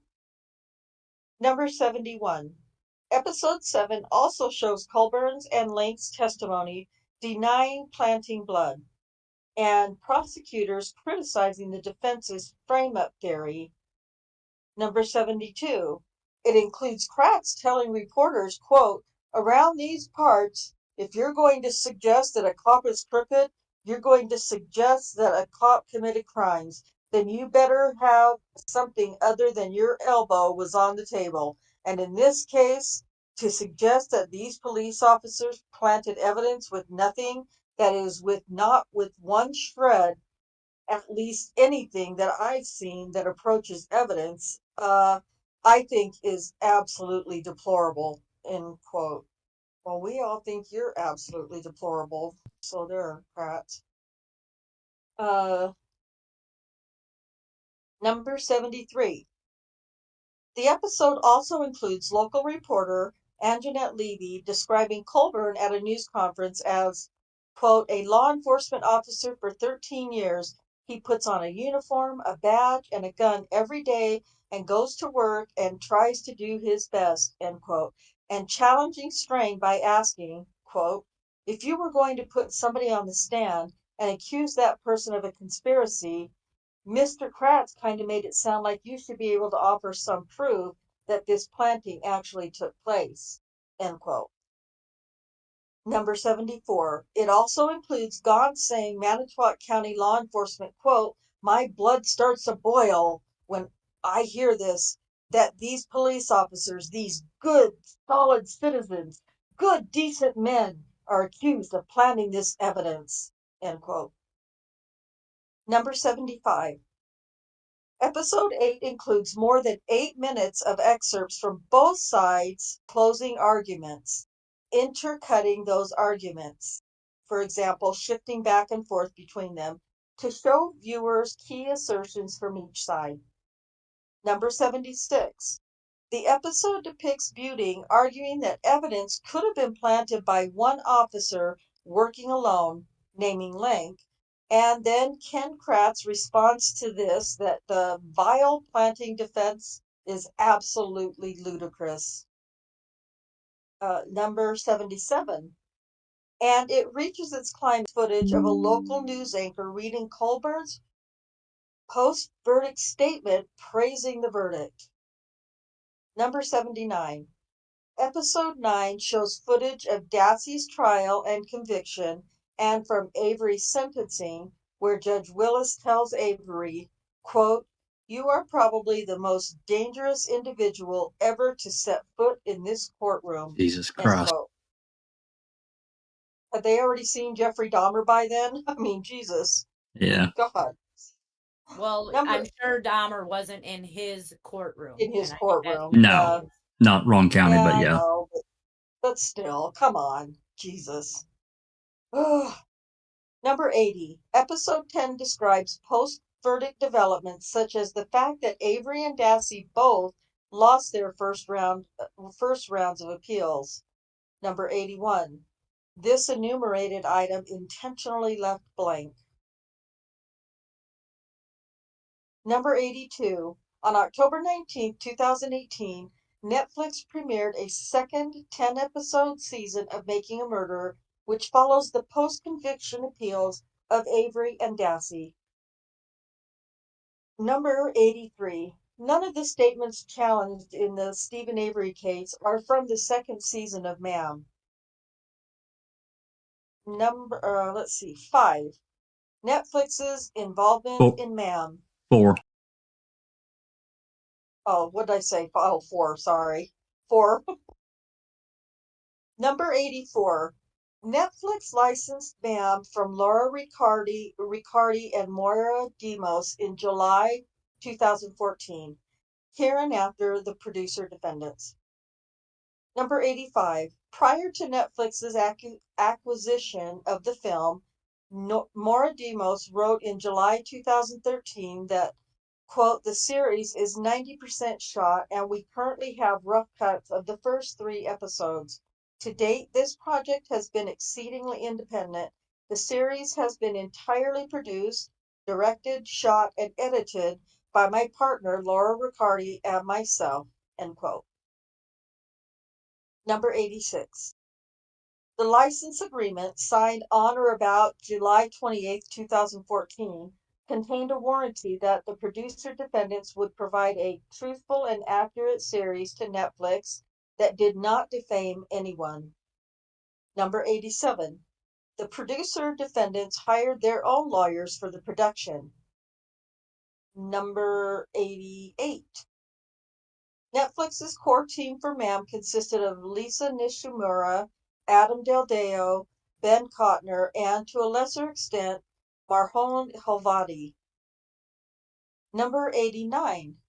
No one at Netflix was responsible for vetting MAM for accuracy or for defamation or engaged in such vetting.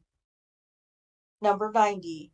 On the business side, in addition to financing the film, Netflix helped the producer defendants with budgeting, meeting deadlines, and facilitating introductions to third-party specialists who could help with elements of the filmmaking, such as music and graphics. Number 91. No one at Netflix edited the series. Number 92. At her deposition in this case, Nishimura testified that, quote, "All of the editing was controlled purely by the filmmakers. To be clear, no one on my team is a trained editor, and the software and the actual mechanism of editing is not one that I myself or anyone on my creative team is trained in," end quote. Number 93.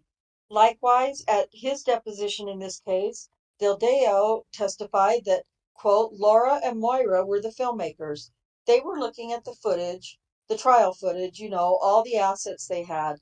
They would be the ones to make the calls as to what ends up in the documentary or not," end quote.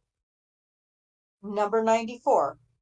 Laura Riccardi testified at her deposition that, quote, "If I think about the workflow, we were working in separate locations. I think we were, mainly communicating on phone calls. There was an occasional meeting, but, for the most part, Moira and I were most interested in, being able to do the creative work. And then at times we were required to share it with Netflix. And that would, lead to notes and conversations, and then we would go back and we would work creatively, end quote. 95. Creatively, the Netflix team did help shape the series by reviewing edited, assembled footage, cuts, for their overall look and feel, and from the perspective of a Netflix subscriber. Number 96. However, members of the team did not conduct side-by-side comparisons of cuts to previous iterations in an attempt to understand what precisely the filmmakers added or cut to improve flow. Number 97. Upon reviewing a cut, Netflix would provide to the filmmakers notes which served as suggestions and jumping off points for discussion, not demands.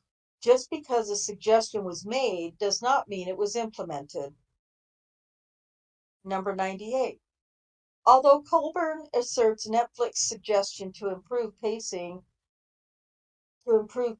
show actual malice, show suggestions are a common form of feedback in documentary filmmaking and have to do with the way you're moving the viewer through the story. Number 99.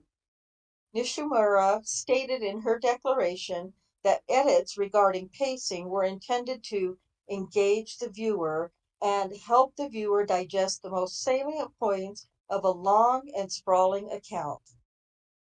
Number 100. So too for cliffhangers.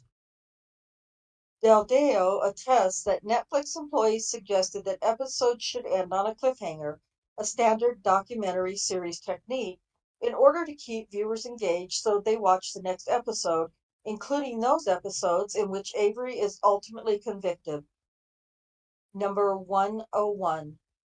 No one at Netflix ever suggested or would suggest that filmmakers sacrifice accuracy in order to speed up the pace of a scene or to make a scene more impactful. Number 102. An example of this is Netflix's note suggesting that producer defendants hold on a particular scene a bit longer while expressly acknowledging that we know this is court footage that may not exist. Number 103. Other notes Colburn highlighted in his discovery responses suggested the use of graphical elements to enhance the clarity and factual accuracy of the series, especially because Avery's prosecution for Halbach's murder involved a large number of facts and relevant players, including several law enforcement agencies and legal teams. Number 104.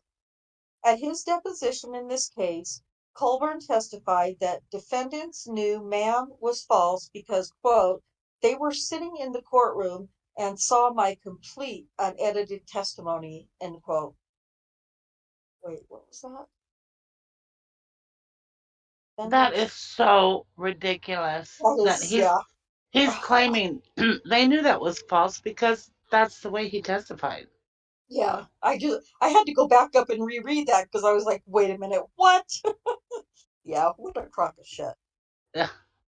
Oh. 105. Asked how others could know Avery's frame-up theory was false when even Greasyback, a local resident who personally knew the accused officers, believed the theory was plausible, Colburn further testified, quote, I don't have an answer other than Mr. Greasyback didn't attend the trial, end quote. But I hired him as my attorney anyway. Number 106. No Netflix employee who worked on ma'am attended any portion of any court proceeding involving Stephen Avery. Number 107. No Netflix employee who worked on ma'am ever visited Manitowoc County. Number 108. No Netflix employee who worked on ma'am attended or conducted any interview of any person for ma'am. Number 109. No Netflix employee who worked on ma'am has ever spoken to anyone depicted in ma'am. Number 110. No Netflix employee who worked on ma'am ever received or reviewed raw footage of the underlying events depicted in ma'am.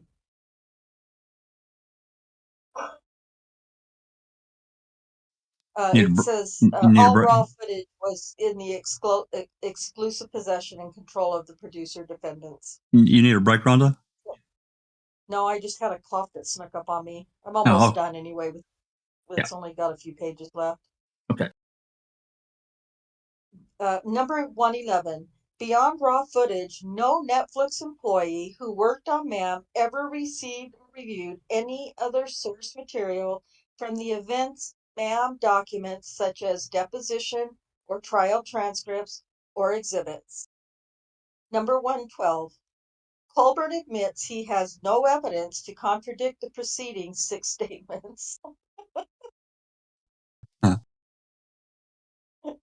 He doesn't have any evidence to prove any statements that he's made. That's just funny. So, number 113. At her deposition in this case, Nishimura testifies as follows, quote, I'd like to clarify how you define raw footage. So you see here when they refer to assembled footage, you know that that is what the filmmakers do, right? So they had been working on the project for many, many years, and I imagine at that point had hundreds, if not thousands of hours of footage.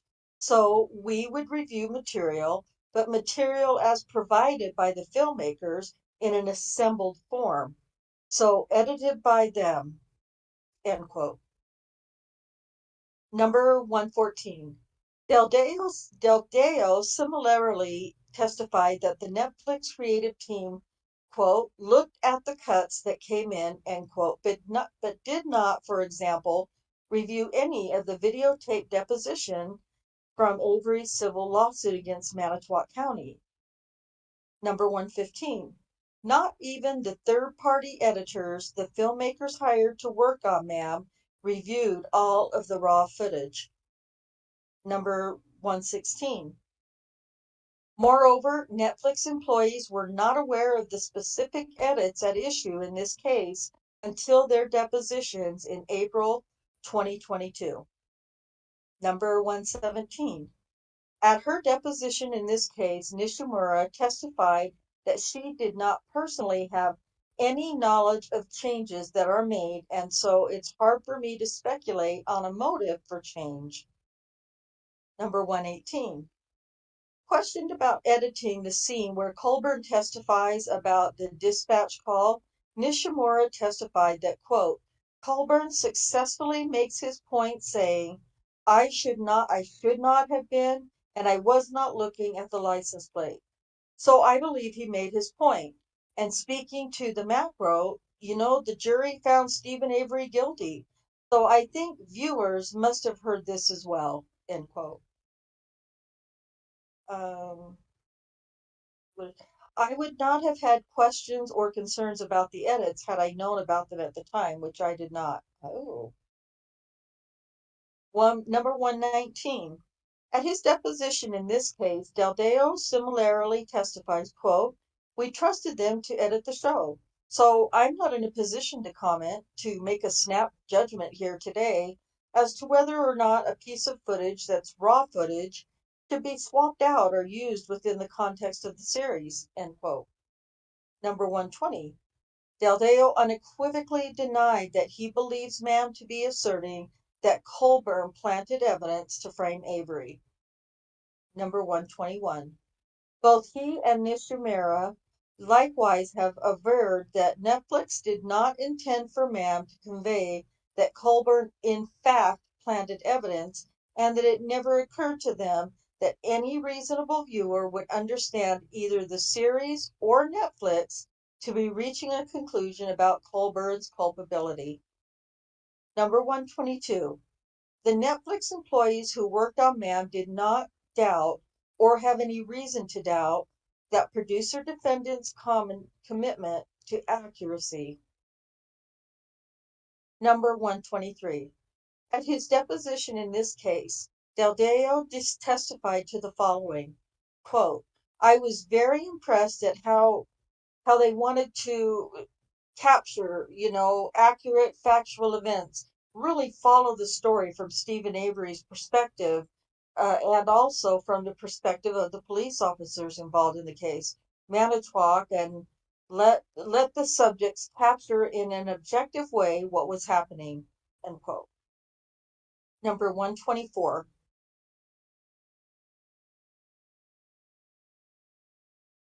Excuse me. Number 124. Nishimura and Deldeo attest that if they had ever been concerned about the accuracy of a cut or episode, they would have raised the concern with producer defendants, but they never experienced such a concern. 5. Colburn's allegations in the Stephen Avery case. Number 125. Colburn asserts that because Netflix wanted to sensationalize an old, forgotten story and hook viewers to make more money, Mam is biased and unfair, and that Netflix, unlike him, quote, has an instinctive distrust of law enforcement, end quote. Let's see here. Let's see. Oh, the interrogatories. Oh, I don't need to read that. Netflix. Oh, I'm going to read those really quick. Interrogatory 1 at 1 through 3. Netflix intended to inflame viewers to dislike him. Interrogatory number 5. Netflix employees wanted viewers to see police as adversaries. 126. But at the time of his deposition, Colburn had watched only slightly more than an hour of the entire series. He had not watched even a second of episodes 8, 9, or 10, and he had no intention of watching any more. Well, then you can't. Number 127. In response to a series of questions at his deposition regarding whether unchallenged portions of Mam might counterbalance the portions Colburn believes portray him negatively, Colburn repeatedly said he did not know because he had not watched the entire series. Number 128. Colburn's only basis for claiming that Mam was biased against him, or that it somehow conclusively asserted he planted evidence, thereby defaming him, were calls and messages he received from anonymous individuals who he concedes were not reasonable viewers and who may not even have watched Mam. Oh, big redaction for yeah, total redaction for 129, whatever the hell that is. 129 is completely redacted, which is interesting. 130. Colburn does not believe that convicting a murderer filmmaker's perspective prevents them from making a fair and objective documentary. Okay, of course you don't.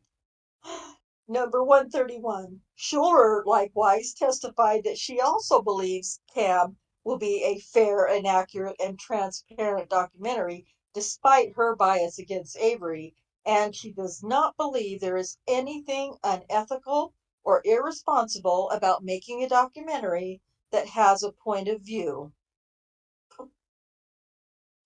Number 132. Colburn admits that any physical manifestations of his alleged emotional distress are so mild that not even the woman he lives with is able to observe them. Number 133. Colburn testified in his deposition that the only documentary evidence regarding his alleged emotional stress is his medical records and testimony. I'm gonna bet 129 that were redacted and the 134, 135 pertain to his medical stuff. Yeah. Therapist, whatever. That's what I'm betting too. Number 136. Colburn admitted at his deposition that his medical records are accurate in this regard. Number 137. Colburn received supportive calls from dozens of people upon announcing his voluntary retirement from the Manitowoc County Sheriff's Office in 2018. Number 138. Colburn held a leadership position in his church for years after Mam premiered, ending in 2020 after approximately 6 years. Approximately 6 years. Wait a second, I gotta reread that. Held a leadership position in his church for years after Mam premiered, ending in 2020 after approximately 6 years. Okay. Oh, that's, I I'm call not that sure years. that doesn't really add up, but okay. Yeah, yeah. 139. Colburn testified at his deposition that the evidence planting allegations raised in Avery's murder trial harmed his reputation years before Ma'am's release. Number 140. He likewise admitted that statements by several third parties during and after the Avery trial defamed him and led to death threats. Hey, Ken. Number 141. His ex-wife, Barbara Colburn, stated that during the Avery trial, Colburn was stressed, agitated, withdrawn, quiet, and not himself, that he would pace in the house and started drinking a little more, and that he, quote, didn't want to go anywhere in public. And that's in her declaration. Trying to see. Okay. Those come out in some of the declarations. But you're not going to know who these people are, I guess, unless you've read those. Well, we're going to read them. The declarations, they're coming. Read them. Oh, yeah. Oh, yeah, they have to be. Number 142. At his deposition, Colburn agreed that the Avery murder trial was emotionally difficult for him, specifically that he wasn't himself during the trial, that he was quiet, that he could only focus on the trial, and that he stopped going out in public during the trial. Oh, he hadn't lied. Number 143. At the outset of this case, Colburn blamed Ma'am for his divorce. Yeah. And then he backpedaled on it. Number 144. His ex-wife subsequently explained they divorced in large part because Colburn was unfaithful to her. Yeah, that's the real reason. Yep. Number 145. Oh, God. Number 145. Colburn admitted that his divorce caused him anxiety and distress. Well, cheating on your wife will do that to you, right? I mean, Jesus. Mm-hmm. Oh, sorry. We're almost done. I'm almost done. Number 146. Colburn's affair and divorce also harmed his relationship with his in-laws, as Mrs. Betty Heinz, Colburn's former mother-in-law, stated that she, quote, no longer considers Andrew Colburn a relative because he ran off with another woman and divorced my daughter, Barb, who suffers from problems with her peripheral vision, end quote. Number 147. Likewise, Miss Heinzen's husband and Colburn's former father-in-law, Paul Kopadlansky, stated, while Ma'am had no impact on his opinion of Colburn because he didn't watch it, he is, quote, not proud of Colburn because he, quote, ran off with another woman when his wife Barbara needed him the most, end quote. Number 148. Colburn contends that two references in Netflix documents to the jail call show actual malice. But in those documents, Deldeo simply states his opinion that, quote, seems very thin that Colburn not having specific knowledge of who called him would be the key to the case. Not having specific would be key, end quote, and that the call, quote, is a weak revelation to me, end quote. Number 149. Colburn similarly contends that internal communications among the Netflix team regarding the discovery of the key to Hallbach's SUV show actual malice, but in them Kottner only expresses the opinion that the discovery of the key is among, quote, the weaker arguments, end quote, at Avery's trial. Number 150. Colburn also points to Netflix's employees' notes and communications regarding music in the series, but those documents show that Netflix employees suggested a, quote, thriller atmospheric score, end quote, that would punctuate key points key points and really up the stakes for viewers, such as with danger music at a climactic point. And that looks like that's pretty much the end of it. There you go. And that was dated September 16th. And it's signed by Peter Walker. So that ends document. That ends document 271. Thank you. Wonderful job reading that. Kind of a difficult and eye-opening. Again, I mean, a lot of these things have already been stated, but they were still here in a little bit different way, but still kind of the same. One thing I will say before we move on to 272, having music in a documentary goes back to, well, probably the first documentary I've ever seen. It's just a way of encompassing emotion, as in any really kind of video film presentation to an audience. That you're trying to capture them. So if it's just dead air, I mean, we can't play. Well, I guess we could play music in the background. It'd have to be something that's not copyright claimed, but in that situation, I don't have a problem with it because, if you're actually looking for the truth, the music's not going to matter anyway. And then, of course, I always think of Ma'am the musical and the ladies, several ladies, Alice and Disco and Diane. Several have went to see Ma'am the musical, and they were all very impacted by the way it was presented, but still with factual evidence. So to me, that's just complete bullshit. What, Susan?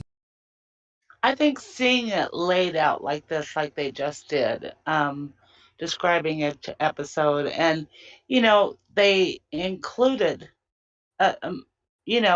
much of the law enforcement, and it's not their fault that these guys are so shady looking, and they did it to themselves. It's not like they hired characters to play these guys. They were themselves in this thing. Yep. And they think that they are these Oscar-worthy actors, and they're not. No, it's the story itself that carries, right, guys, ladies?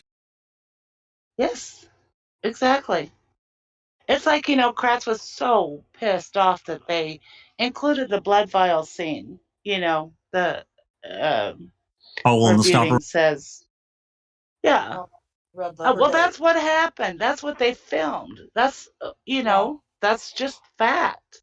Why should he be pissed off that they actually showed that scene? I mean, that makes no sense whatsoever. Well, especially him denying participating in the documentary. He didn't want to present their side. They didn't want to be captured memorializing anything because, Kratz, he's smart enough to know that can be used. That's what he said, to, potentially millions of people, which, right, wrong, or indifferent. I think it was a mistake for them not to participate in the making of this. But yeah, here we are. But in a way they did. I mean, they did participate because not, outside of the footage, the trial, the all the other stuff. But I mean, they were a big part of this series. All of them. Just in their actions and their part in the story. To put on a production like they did in the show Did He Do It? The first season, episode 1. Go watch it. It was awful. Man. It was awful. Was pre-Man. So that's so bad. A series they did. They must have known in 2014 that it was sold, right? They must have had some kind of knowledge they sold the series, right? Because they were asked to participate in it. Did they come to him and tell him we sold the series in 2014? I don't know. Anyway, they put on a series called the episode's called Reputation of Evil, which is based on Mike Griesbach's book. What was the first book called? Indefensible. Was it Indefensible? Or was it... I think that's the one. And they show these. They hire actors and actresses to put on the evidence that we see in Ma'am is real evidence, right? So Theirs is actually an edited, dramatized series piece of shit thing that they put on compared to Ma'am, and that's what's pissing them off. Is they're putting on more of the truth than what they did in their episode of Did He Do It? Which was completely awful. Yeah, I agree. Yeah, it was horrible.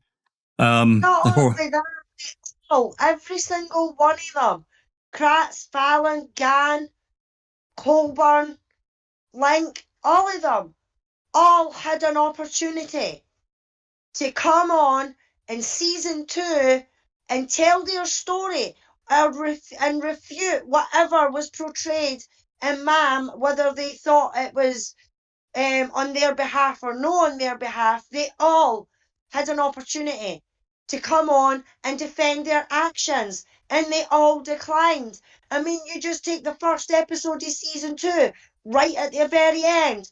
There is about 4 columns in names of the people that declined to take part in 2.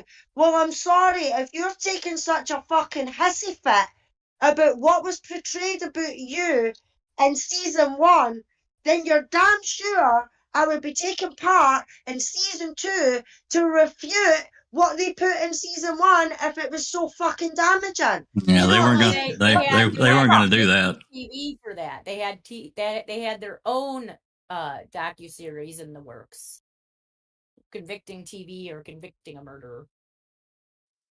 Yeah. But well, they yeah, that was just had the opportunity to say that. But so for them to be sitting fucking bitching about shit that they thought was wrong, then they had their opportunity and they didn't take it. Yeah, so it's their own fucking fault. And when it comes to but you know, Alice, with Kratz, he's such a control freak. He wanted control of everything. Yeah, and that's what's making me think. I mean, we all know that this convicting is going to be a lot of shite anyway, and it's going to be one-sided because one of the people who's making it is a fucking guilty. You know what I mean? And they don't listen to reason, they don't listen to evidence, they see what they want to see. So I don't understand. We'll see how much control that Sean Recht has over the entire production, because Sean has put out some good documentaries, and we'll see. If it ever airs. Yeah, but Sean is also very pro law enforcement. Yeah, so I mean, if that's the case, Susan, then you're guaranteed he's going to be making the police look good and that they done their job and everything like that, and everybody else that they talk to, any truthers of that they talk to or anything like that, are going to be made to look like fools. It's going to be fucking edited to fuck and everything like that as well. You know what I mean? So it's pathetic that he's even trying to put this up. And I think that Brenda Schuler is part of the reason why this court case is happening. And that's just my opinion, speculation or whatever, but she is a major part of what's Colburn's thing with this lawsuit, because she's the researcher and everything like that, so she's got a big part to play in this lawsuit. We'll see. I mean, she's 90% of the reason. Well, telling him all of the information from we don't see. Here's the thing, guys. We don't know how much contact that potentially that she had with Colburn prior to Ma'am's release. For that part's really unclear. I just don't know. I'll not really try to dig too far, but just in what I've seen personally and have actually seen, I can't see it. But again, does it have to be pre-Ma'am? Because I'm sorry? I don't think she did pre-Ma'am. Because it's about Ma'am. So any lawsuit he was thinking about couldn't have even been thought of until Ma'am was released. Well, that's what I'm saying. I just don't know how much contact that she had with him pre-Ma'am, if any. I don't think she did. Well, I don't. Stemmed from Ma'am. I think she had contact with Mike Griesbach for his book. Did she help with his first book? Well, I don't know. Maybe. I thought that she helped with the second book, and that's because she helped Kratz with his book, and her name got mentioned. And then so that's what I think. I don't think she helped with the first book. With Mike's book, and then Kratz got her name from Griesbach to do his book, and it could have been that way. To do a second book on top of it that she helped with, maybe. It could have been that way. I'd have to look at the dates. I don't know, but nonetheless, there's still a connection. That's the bigger point. But anyway, all right. I wanted to say hello. You know, we mentioned a few people. Some people have joined us in the live chat, and I saw. Well, we saw Nan's live earlier. I thought I saw someone named Pierre. And then Boom, of course, and Kelly Cowles has joined us earlier. Anthony Hill. Jazz Naz. Hey, Jazzy. Yep, our William. I just saw him. Yep, it's Perry. So welcome, guys. Thanks for dropping in. So we're at document 272. Susan, you wanna take over and give Rhonda a break? Sure. All right, let me get it turned on here just a second. It's gonna pop in there in just a second.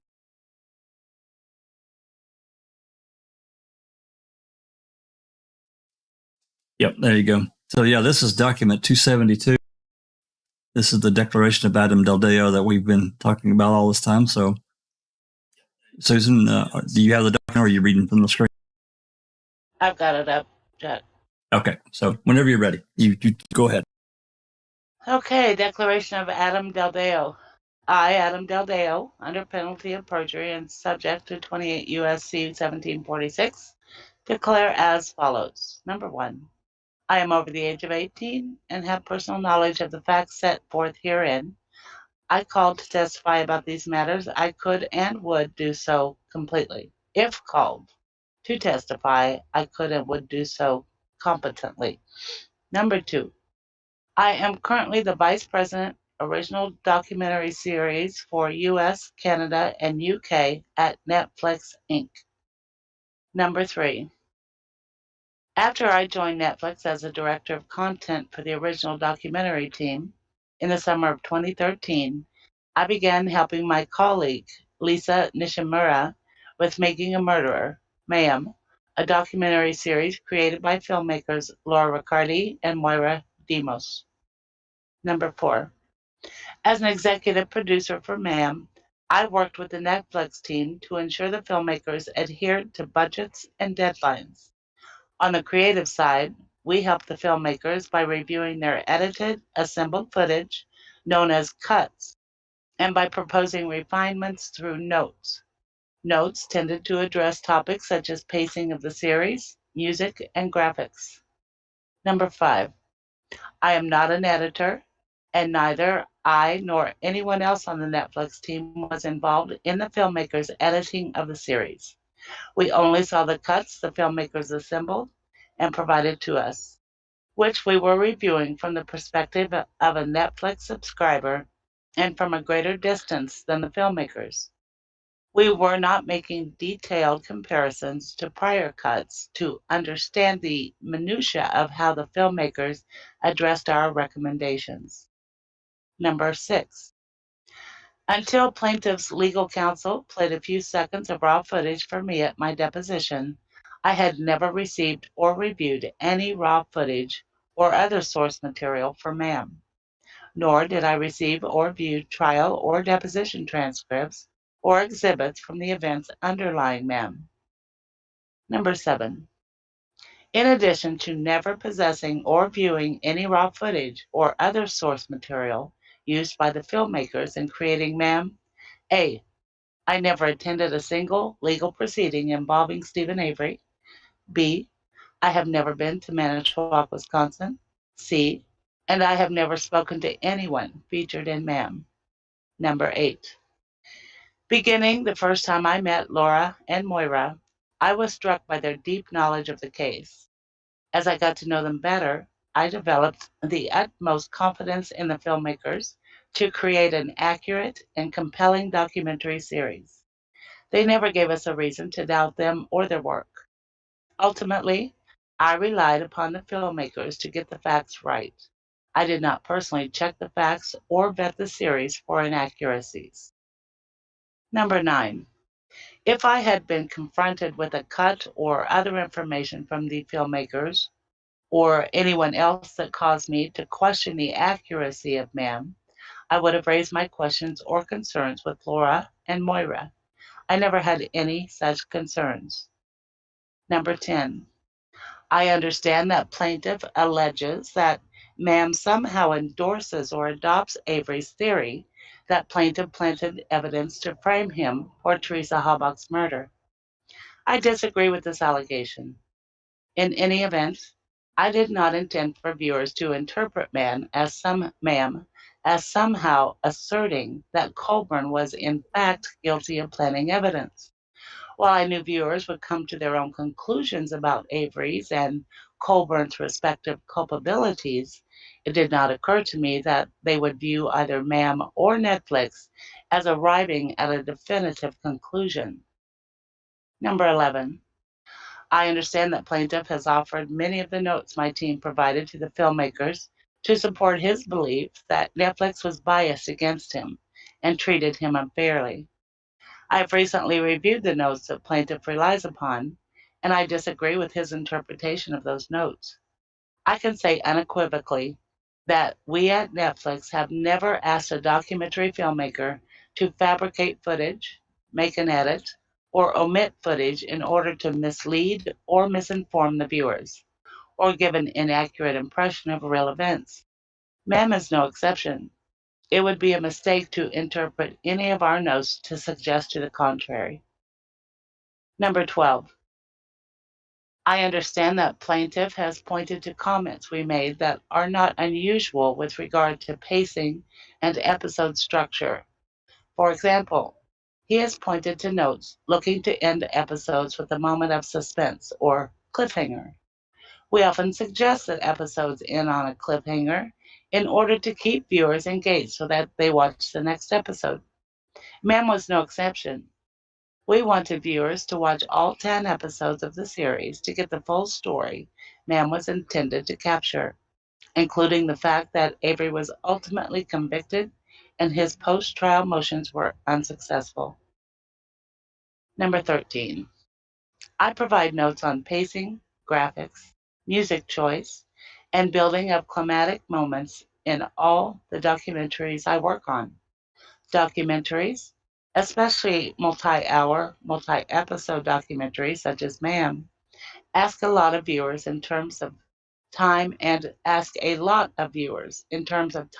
attention. We wanted people to watch MAM. We knew the filmmakers would have to streamline Avery's story, distilling it to its most salient points, if viewers were going to stay engaged. We also wanted viewers to feel emotionally connected to MAM's subjects and see them as multi-dimensional people, not just Avery, but all its subjects. MAM uses standard filmmaking techniques to help viewers arrive at and process its most climatic moments. But no one at Netflix ever suggested here, or would suggest, that filmmakers sacrifice accuracy in order to speed up the pace of a scene or to make a scene more impactful. 14. Finally, we often provide notes that filmmakers should frequently identify subjects in documentaries, where the film or series includes many different players. This is to allow viewers to easily track who all of the subjects are, and it's a standard practice. Again, MAM was no exception. Number 15. I understand that plaintiff has complained that MAM truncated his testimony from Avery's murder trial and even accuses MAM of somehow altering his physical appearance. I had never compared what was included in MAM to what was omitted until my deposition in this case. But even if I had been aware of the edits pointed out to me at my deposition prior to MAM's release, I was not, they would not have caused me any concern. I declare under penalty of perjury that the foregoing is true and correct. And there we go. And his was on the 14th, September 14th, 2022. Adam Deldeo. So there we go. I think you laid it out pretty well. They didn't have any intent to, to harm anyone in the making of the documentary.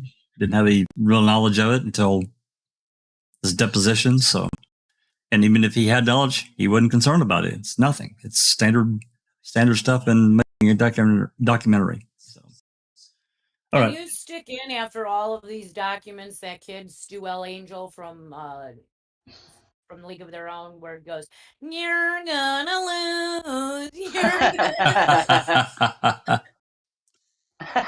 That's pretty. It seems like Brenda and Colburn seem to think that Netflix, did a lot of the editing or, used the raw footage and did stuff, which is ridiculous. It is ridiculous.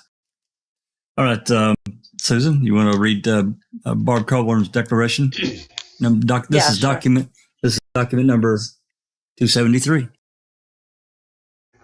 Declaration of Barbara Colburn. I, Barbara Colburn, pursuant to 28 U.S.C. 1746, hereby declare. Number 1. My name is Barbara Colburn.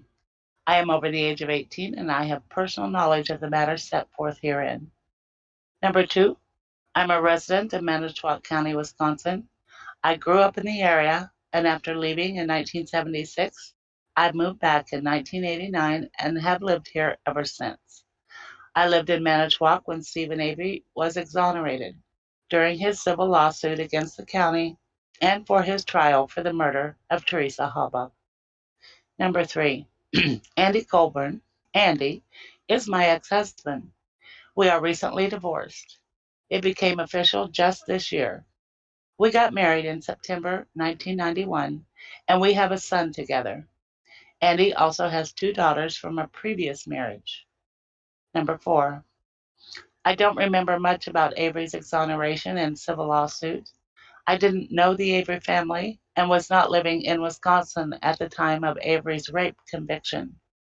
I recall that sometime after the exoneration, Andy was deposed about a phone call he took while working at the jail, but I don't remember if that deposition was taken in connection with the civil suit or the murder trial. Number 5.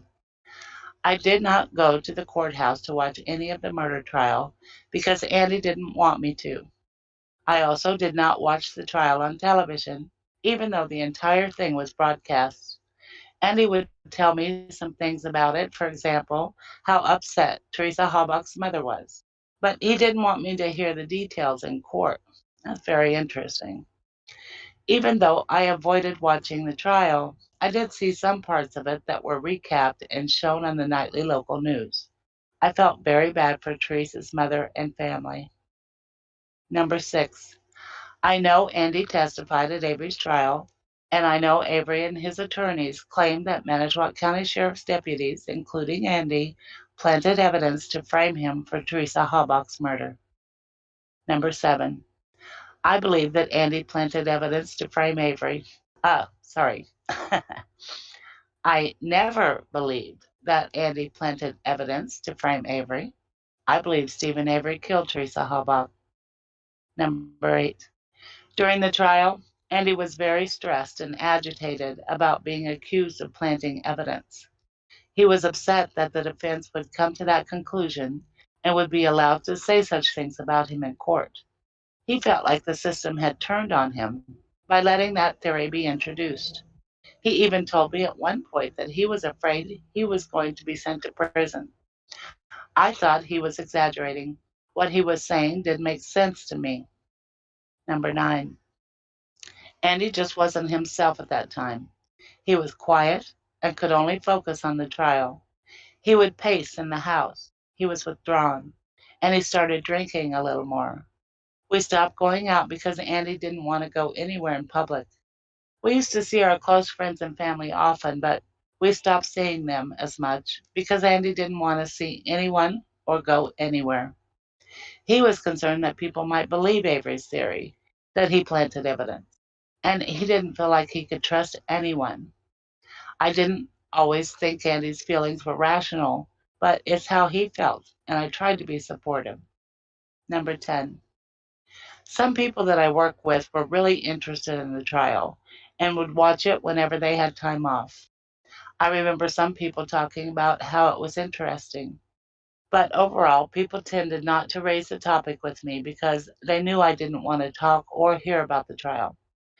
No one at work started treating me differently because of the trial or Avery's accusation that Andy planted evidence. Number 11. I also didn't notice anyone treating Andy any differently or changing their opinions about him because of Avery's accusations at trial that Andy had planted evidence. In fact, it seemed like the community was pretty supportive of law enforcement and Andy during and after the trial. Number 12. I never watched the documentary Making a Murderer, and I do not intend to watch it. The only parts of the documentary that I have seen are certain excerpts that I happened to see on television or what I heard about it from other people. Number 13. Because I did not watch Making a Murderer, it could not have and did not change my opinion of Andy in any way. Again, I do not believe Andy planted evidence to frame Avery. Number 14.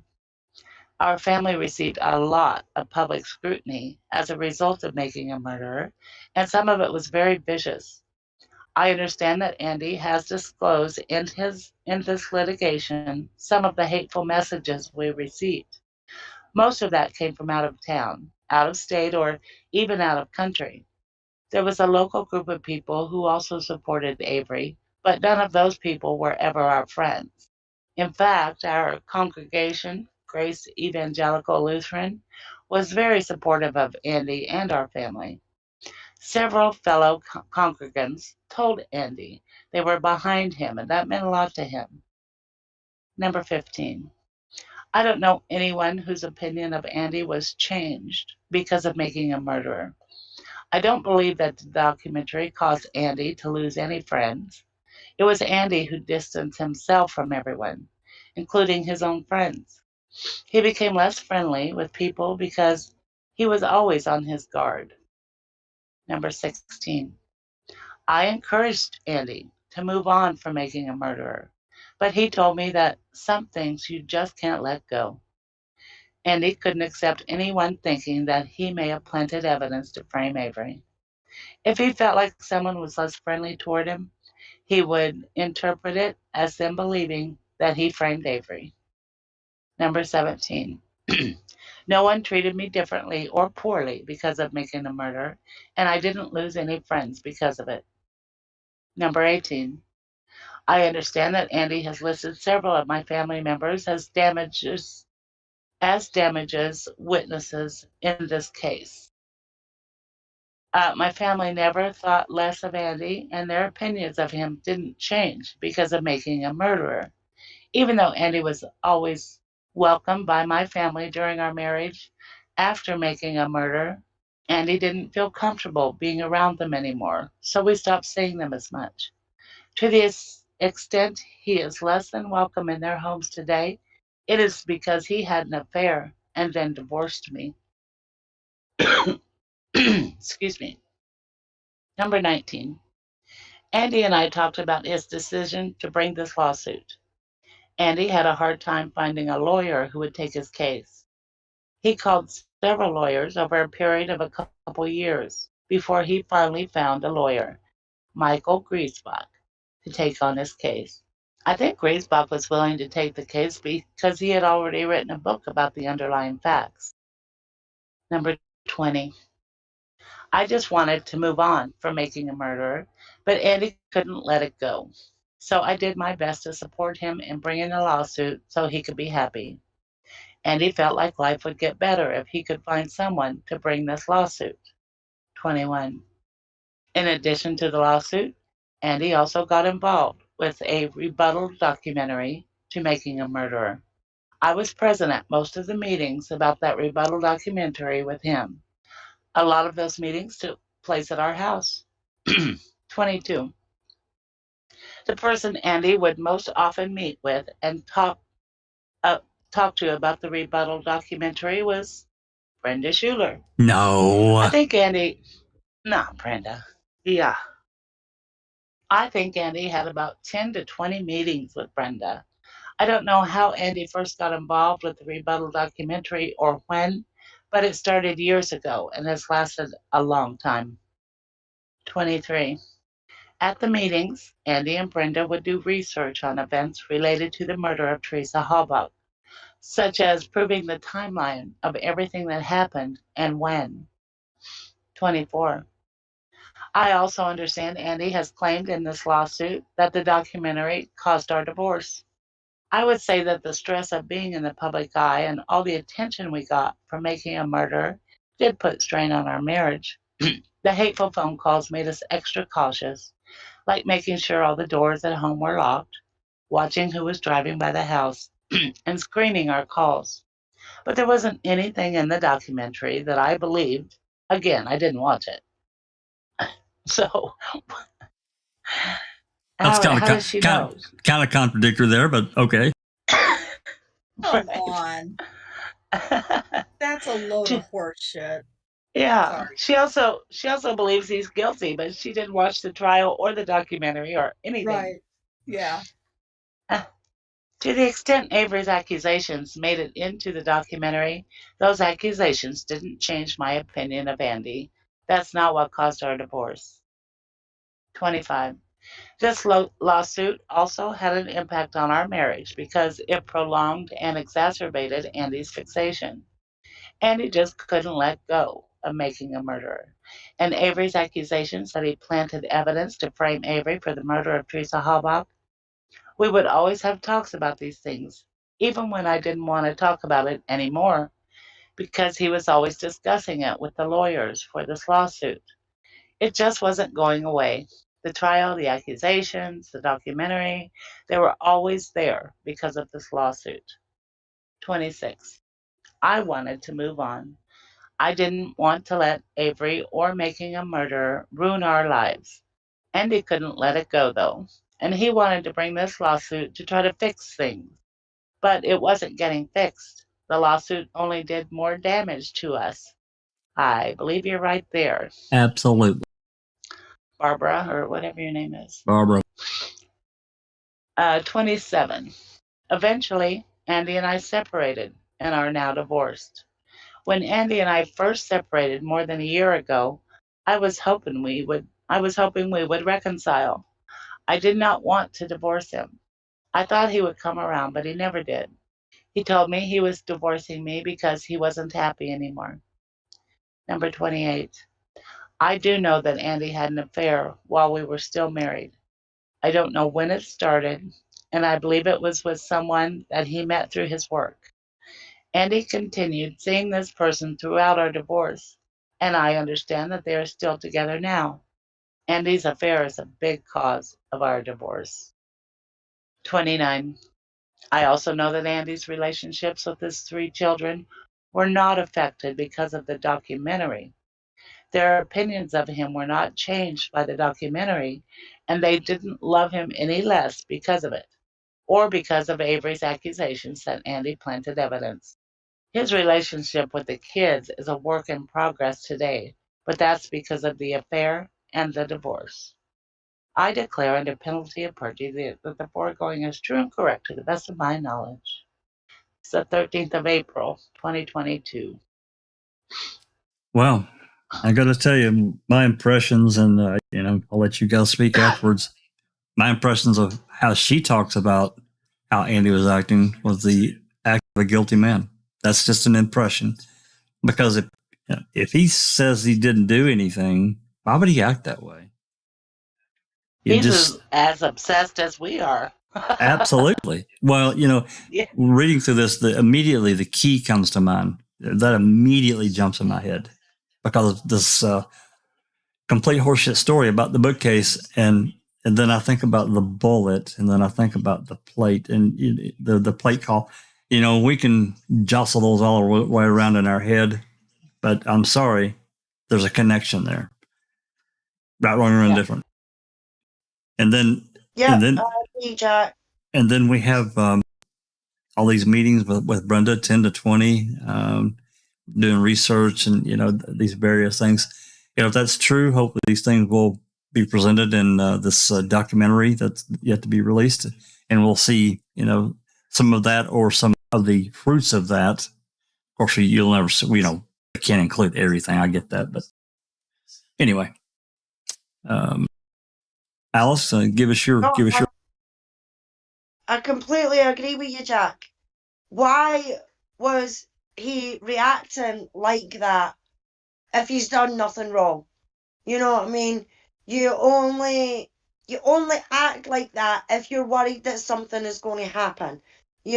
Pacing the flare, drinking more, excluding yourself from society because you're not wanting to get talked about and everything like that. Why worrying do that he's that? going to go to prison. Yeah, why do that if you've done nothing wrong? You know what I mean? If you're out and about or whatever, and somebody comes up and says, "How did you do that?" Piss off. You know what I mean? You don't sit and hide yourself away and bury yourself in the booze and everything like that if you've not done anything wrong. Stop seeing your friends. Stop talking to your family, your in-laws. Just basically wall yourself off. It to me, it looks like guilt to me. Yeah, it does to me. That's what jumped out at me immediately. Yeah, me as well. Yeah. Well, why is he acting like that if he's not done anything wrong? But not only that, in a sense, she's basically calling him a liar because he's doing this lawsuit for damages for his reputation, his marriage, his divorce, his relationship breakdowns, and everything like that. And she's just called him a liar and says, and he never lost anything because of the documentary. He didn't lose friends. The community supported him. His friends supported him and everything like that. Yeah. His behavior changed. His behavior. Because she said straight up, everybody else treated him the same. They didn't think anything less. No, when the documentary came out, they thought less of him when they found out that he was having an affair when he was married. Right, right, exactly. So she's basically calling him a liar. You know what I mean? He didn't suffer anything when man came out because he still had pals and everything like that. He did this to himself because he withdrew for everybody. He was drinking more. He was pacing the flare, everything like that. To me, that is dodgy as hell because you wouldn't do stuff like that if you didn't think something was going to come of it, That's extreme behavior for simply being accused of doing something. Yeah. I mean, if he in fact was not guilty of any of it, it makes no sense. Why do you think he didn't want his wife to be coming to the trial during the trial? Because she could pinpoint his lies? She could actually see his face, see him on the stand, right? Right. Like now he can hide his lies from his wife because she's not there to watch. I mean, if this is like the biggest case of your career and you feel you did something good, wouldn't you want your support of your wife there? Absolutely. Wife, family, friends, guys, you need to come to this trial and protect, see what's going on. Absolutely. Yeah, but she would also know his tells, his wee quirks or whatever you want to call it. With being married to him, so she would know when he was lying. I don't know, maybe his nose twitched or the side of his mouth went up or something like that. Or his eyebrows raised up to China. Or maybe he put his fist in his other hand and made a I want to punch you signal to people when he was lying, Yeah.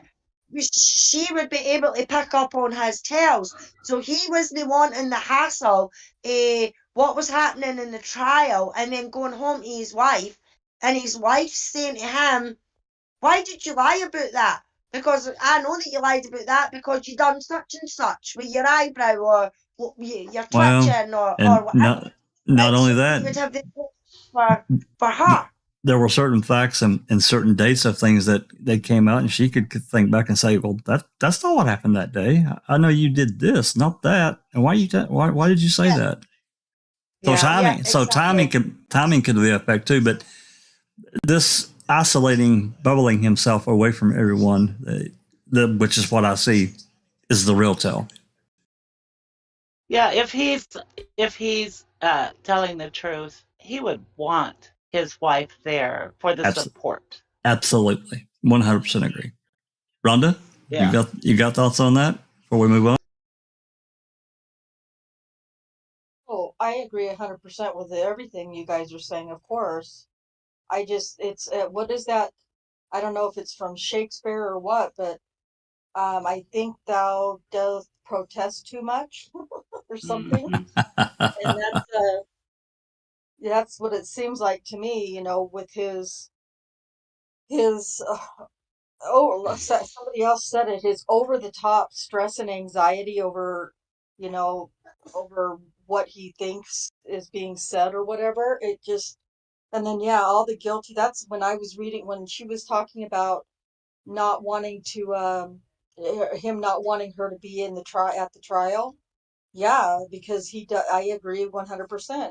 He can't take a risk of her seeing him in there on the stand, particularly, and you know, catching him in lies that she's going to have to either, call him out on, put him on blast for, or lie for him about.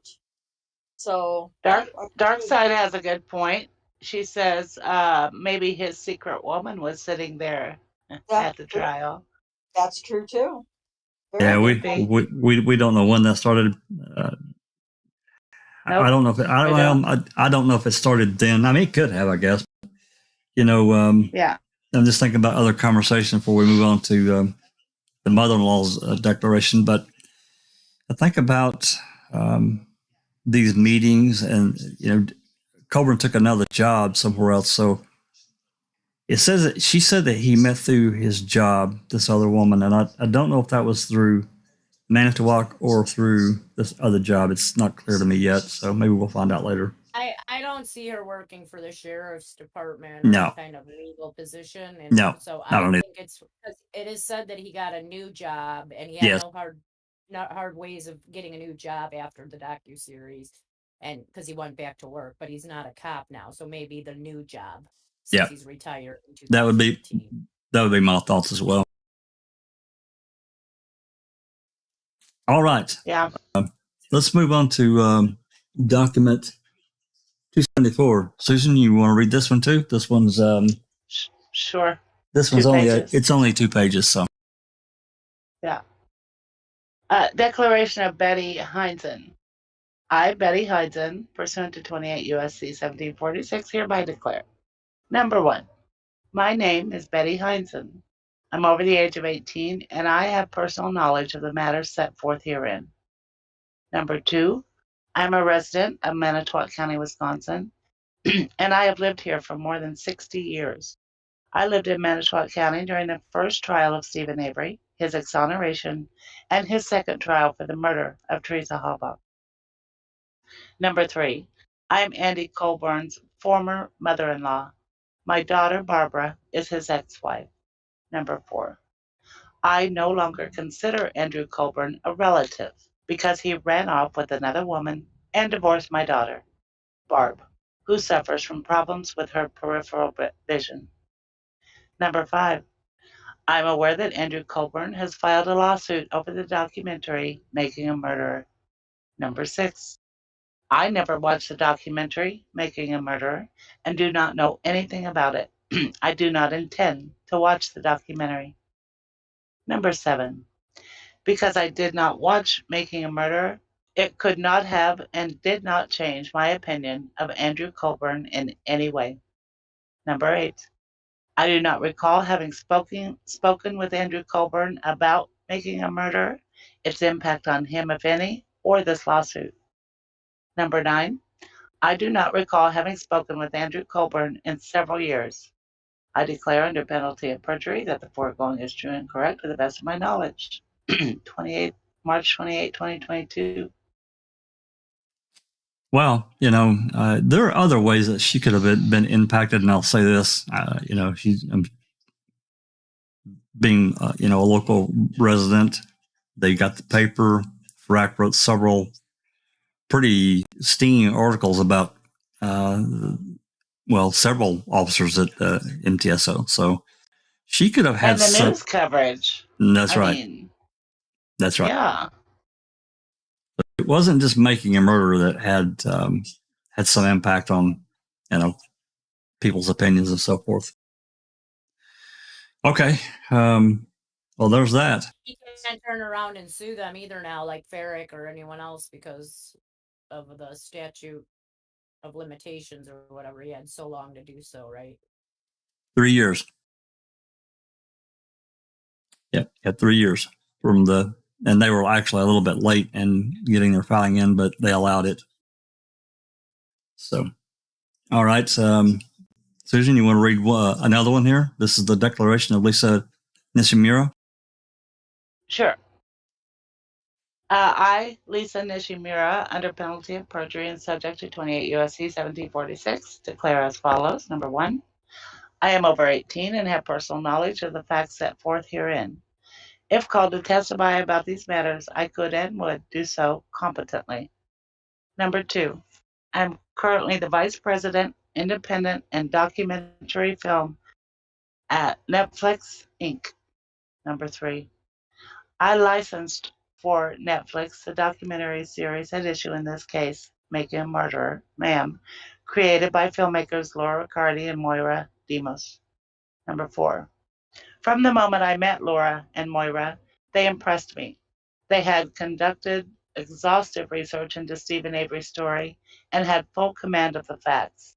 They struck me as fastidious and meticulous and devoted to telling Avery's compelling story with accuracy and respect for all involved. As I worked with the filmmakers to bring Ma'am to fruition, my initial impression of them was confirmed. I trusted Laura and Moira.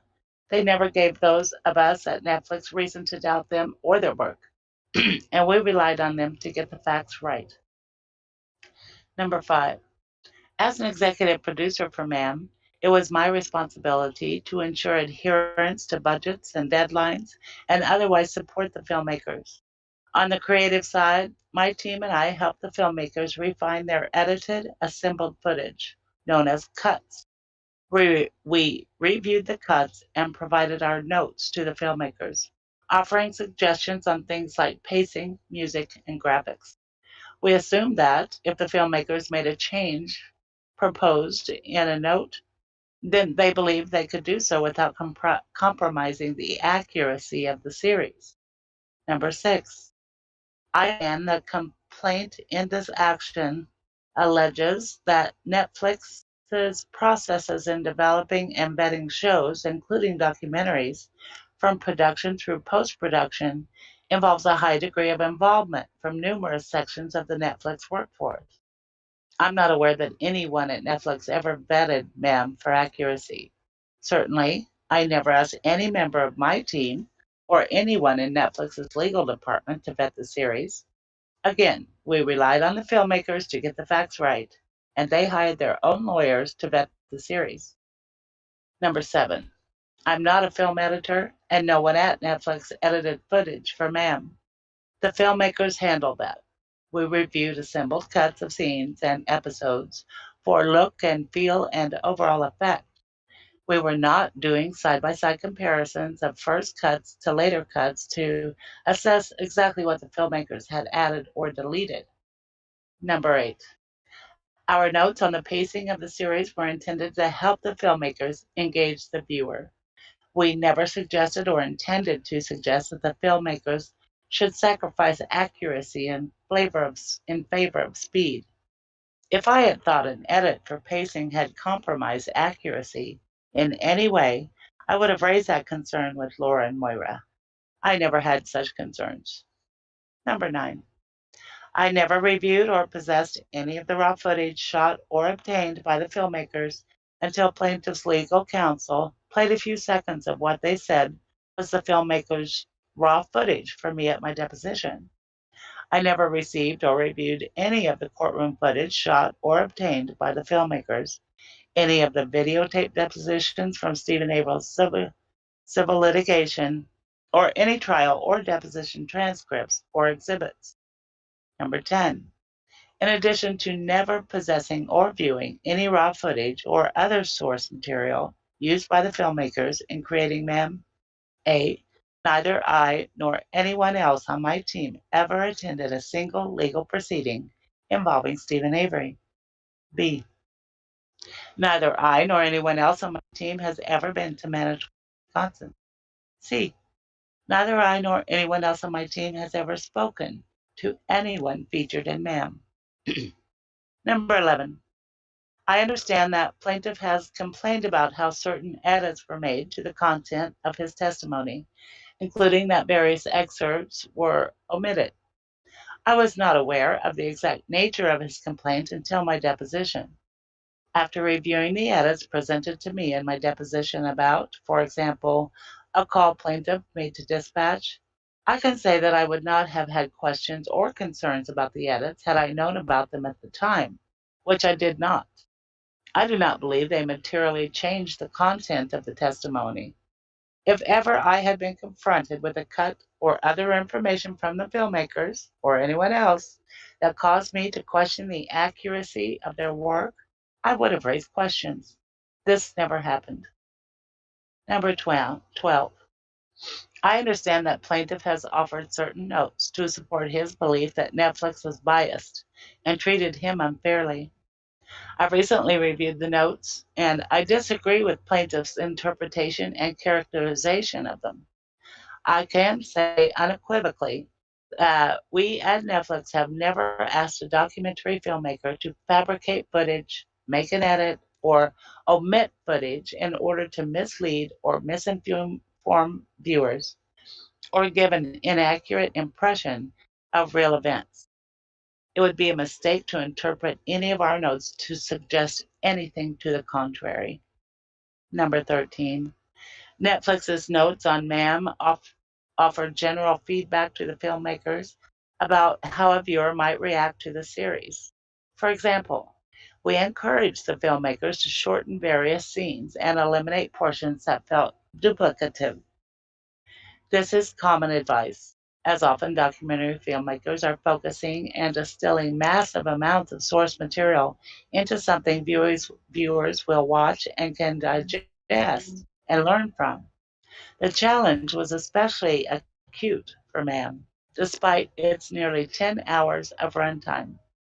Every story is sprawling and complicated, spanning multiple trials and decades. A lot of information had to be omitted. Number 14. I wish I could see all the raw footage. Oh, yeah. I know everybody does. Yeah. 14. In the notes, we recommended that the filmmakers foreshadow future plot points in early episodes in order to keep viewers engaged, so they would watch coming episodes and benefit from receiving a complete account. This is not an unusual suggestion. We wanted viewers to watch all 10 episodes of the series to get the full story Ma'am was intended to capture. Ma'am included not only the facts that Avery used law enforcement of planting evidence to frame him for Halbach's murder, but also that the jury did not find this accusation credible, that it convicted him, and that his post-trial motions were unsuccessful. Number 15. It also is not unusual to ask filmmakers whether additional footage exists that might assist viewers in understanding what is happening in the story. But we would never make suggestions like this in an effort to have a filmmaker fabricate footage. Rather, any such notes asking whether footage of a particular event exists were intended to bring clarity to the story Ma'am documents for the viewer's benefit, not to somehow invent a new storyline that was unsupported by the facts. Number 16. The team also provided notes on music choice and the use of graphics, because both are important tools in documentary filmmaking. Filmmakers sometimes add graphics to documentaries to make it easier for viewers to follow what is happening, especially in multi-hour, multi-episode documentaries like Ma'am, which ask a lot of viewers in terms of time and attention. Ma'am documents Avery's life over decades and includes a large number of players, including several law enforcement development agents and numerous legal teams, it was important to provide visual cues so the audience could follow the story, including the allegations Avery's defense team raised at trial against plaintiff. 17. As for music selection, we were not suggesting the use of music to change the meaning or content of the material depicted, nor do I think that is even possible. Music, or even the absence thereof, is a way to keep the audience's attention emotionally engaged and to help move the viewer through the story. Number 18. Part of Stephen Avery's story is that he was prosecuted for murder and unsuccessfully defended himself by accusing law enforcement, including the plaintiff, of planting evidence to frame him. Ma'am necessarily included the storyline. The documentary is told from Avery's perspective. Obviously, the jury disagreed and convicted Avery, and Ma'am showed that. But neither I nor anyone on my team intended for Ma'am itself to convey that Colburn in fact planted evidence. I did not and still do not believe that viewers would understand either the series or Netflix to be reaching a conclusion about Colburn's culpability. I do not believe that it is a reasonable interpretation of the documentary. Signed September 14, 2022. Well, this is a very recent declaration from Lisa. So gosh, that's just what, six days ago? That's right. This just happened. So, wow. And she's pretty high up in the food chain Netflix, and I think she laid it out. I think she laid it out very well, in my opinion. Absolutely. Yep. Just shows how ridiculous some of Colburn's accusations are. Absolutely. I'm going to clear the deck here. I've got a bunch of these open. Let me clear the deck here, and we'll open up some. Look at that signature, though, man. Looked like a kid scribbled it.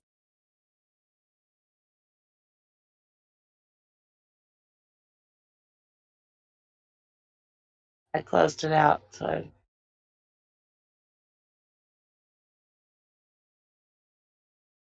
Yeah, Jenks, it was like a kid scribbled it. Like, it was just like scrolls and scrolls.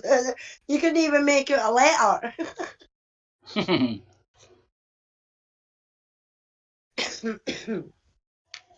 kind of losing my voice, Jack. Maybe you could have somebody else read. This is where I say, you're gonna lose.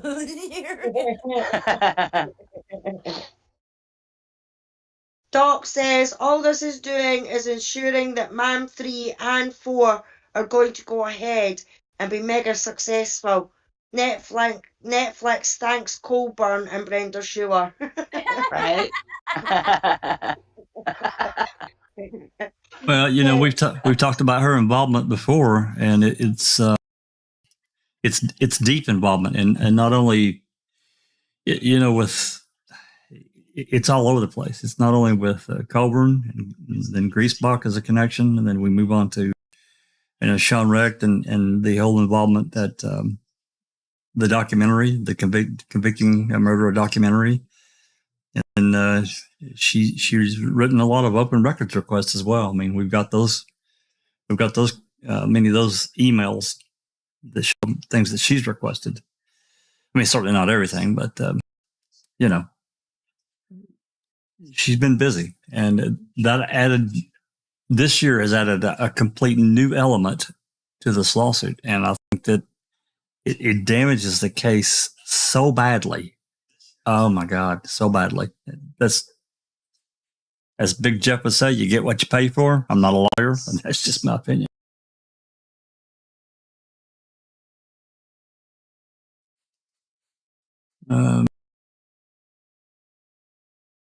Yeah, Ron, if you need to bounce out, you go ahead. That's fine.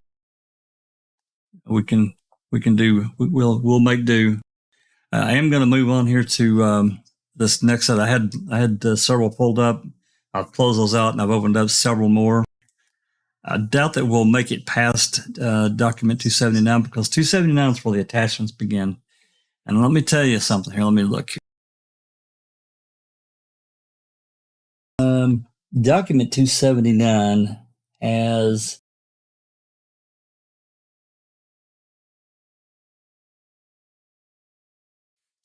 $52 attachments. So that would take a while to get through. Yeah, it has 52 attachments. Yeah, I don't think I'll make it to documents 279. It's 2 o'clock in the morning here as well, and I've got a doctor's appointment in the morning. So yeah, I don't think I'd make it through that far either. But we'll get you through a few more of these shorter. Get them knocked out of the way. I'll give Susan a break here, and I'll read this next one. This is document 276. It's just a couple of pages, so let's go and get it done. This is the declaration of Paul Kopadlansky, and I believe this is the Colburn's former father-in-law. So, all right. I, Paul Kopadlansky, pursuant to 28 U.S.C. Statute 1746, hereby declare, number one, my name is Paul Kopadlansky, and I am over the age of 18, and I have personal knowledge of the matters set forth here.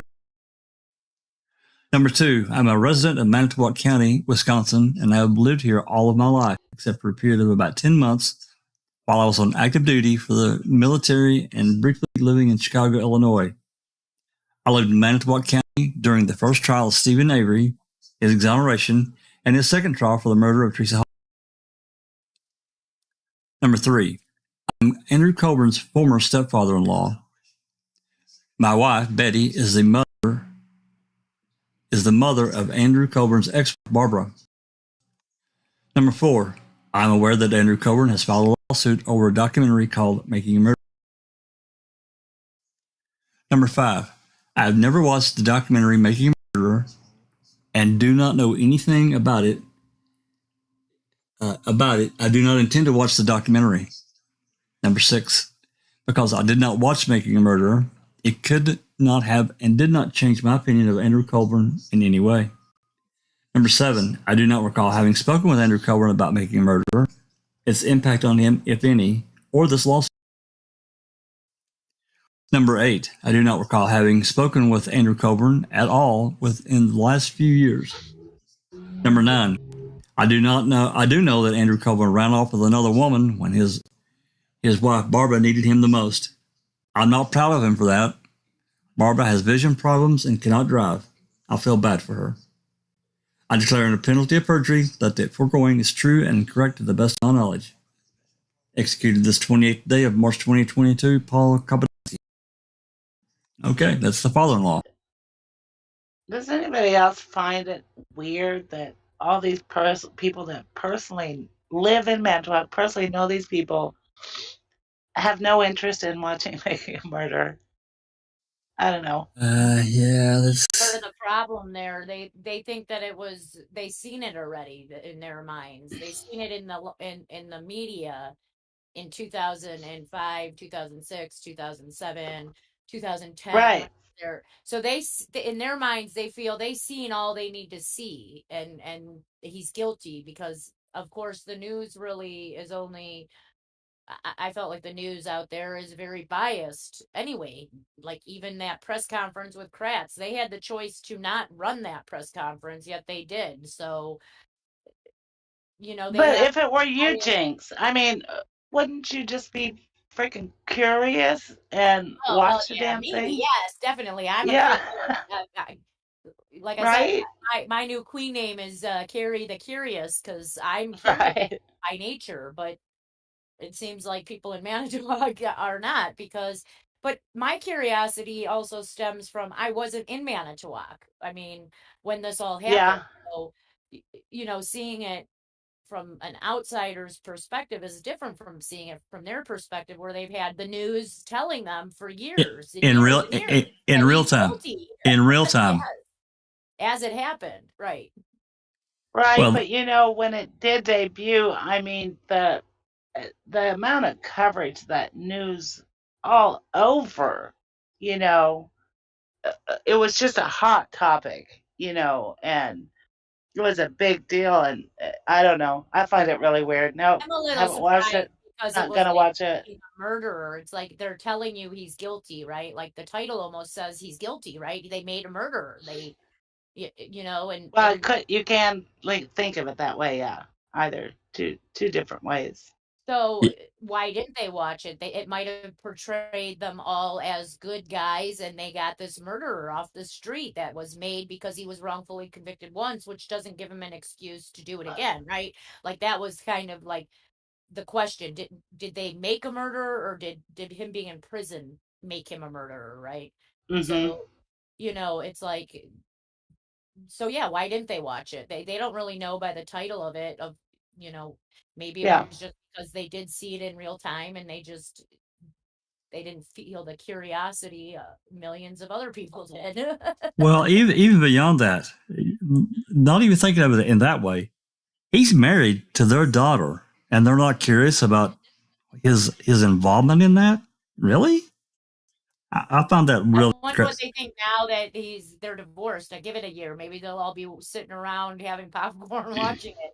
Well, I mean, just from You gotta just also from remember this they do have a kid together. It's not like he's like with Kratz's third wife, there was no kids involved, right? Like this is the mother of his child, so there might be a little bit of bias in that regard. No Yeah. but not, well, yeah, that's a possibility. But the other possibility is that while this was happening, while Colburn's pacing the flare, drinking excessively, getting agitated, getting angry at silly things and everything like that, she's going to have been on the phone to her parents saying things like, oh, he's still pacing the flare, or he's still drinking excessively, he's doing this, he's doing that, he's doing this. And they're not curious as to why his reactions are being like this all of a sudden. You know what I mean? Like Susan was saying, they live there. They know him. They knew what his behaviours and that were like before this documentary. And then all of a sudden, this documentary comes out, or the trial starts, and everything like that. And they're not curious as to why his attitude and everything like that's changed, especially to their daughter. It's a load of bollocks. Be honest, this is his third wife, so they have to have known in some regard that it was a possibility that he would cheat on his wife and get divorced, or even just get divorced for whatever reasons if he's had two of them in his past already. Well, you know, they're again. It was a pretty long marriage. Yeah, they were married. 1991. Yeah, so 91 to 2019, whatever. 21 to 2021. Is that when they actually? Yeah, I guess it was. That's when they divorced. So yeah. That was when it started, and then it was finalized this year. Yeah. So pretty long marriage. So I don't know. I just think my curiosity. 31 years, because if they were married in 91, my son was born in 92, and he's 30 this year. So that means they were married for 31 years. 30 years. Yep. The 30 divorce last year yeah, 30 and change, but yeah, a long time. I don't know. I just find it odd that none of them have watched it or plan to watch it, or I don't know. Yeah. At the same time, they're not helping this guy either with the lawsuit. No, so not at all. Too, because, and then if he's willing to lie in this lawsuit and all the paperwork and everything to even start the lawsuit, his original motion of claiming these things, he was willing to lie. Doesn't that tell the public that he's willing to lie on the stand in 2005 or 2007? Well, and having an affair, he's willing to lie. He also said the man caused his divorce. Good, honest, decent. Yeah. That may have strained their marriage, but that's not what caused it. Yeah, you're fine. Yeah. Good, decent men. Yeah. All right, let's move on to document. I'm gonna read document 277. It's only a couple of pages, and this is from Barb's sister. Okay. I don't think we really seen too much about her at all, and probably won't after this. But declaration of Kathleen Heinzen. I, Kathleen Heinzen, pursuant to 28 U.S.C. Statute 1746, hereby declare. Number 1, my name is Kathleen Heinzen. I'm over the age of 18 and I have a personal knowledge of the matters set forth here. Number 2, I'm a resident of Manitowoc County, Wisconsin. I have lived here my whole life, although my husband and I started spending winters in Florida a few years ago. Snowbird. I lived in Manitowoc County during the first trial of Stephen Avery, his exoneration, and his second trial for the murder of Teresa Halbach. 3, I am Andrew Colburn's former sister-in-law. My husband, Dale Heinzen, is Barbara Colburn's brother. Okay, I was wrong about that. So he's the brother, so she's connected that way. No, okay. Number 4, I understand that Andy has filed a lawsuit over the documentary Making a Murderer. Number 5, I watched Making a Murderer, but it did not change my opinion. Wow. It did not change my opinion of Andy in any way. I could never imagine Andy doing the things that Avery's defense team accused him of doing. Nothing in Making a Murderer caused me to question Andrew's integrity as a law enforcement officer. Number 6. Yeah. Number 6, Andy has not talked to me much about Making a Murderer, but I sense that having the Avery defense team accuse him of planting evidence was hard for him. He was not himself during the trial. Number 7, I recall that at the time of trial, the community was very divided. Avery had his supporters, and law enforcement officers such as Andy had theirs. Number 8, when Making a Murderer was released several years later, I believe the local community was very supportive of Andy and law enforcement in general. Number 9, I do not recall having spoken to Andy since the summer of 2021. I declare under the penalty of perjury that the foregoing is true and correct to my best of my knowledge. And hers is not dated, but it was in March of 2022. Kathleen Heinzen. Interesting. And she did watch the series, so that's even more interesting. Finally, somebody watched it. Yeah, you know what? You can imagine that might have brought up several interesting conversations. Maybe she can convince the others to watch it. Susan, are you up to reading one, or you want to still take a break? I can maybe have Alice read one if you want. Oh, I can read it, I think. Okay. Was that deposition? Oh, sorry, I'm back. Was that deposition his mother-in-law or his ex-wife? That last one was it was a sister-in-law. Yeah. His sister-in-law.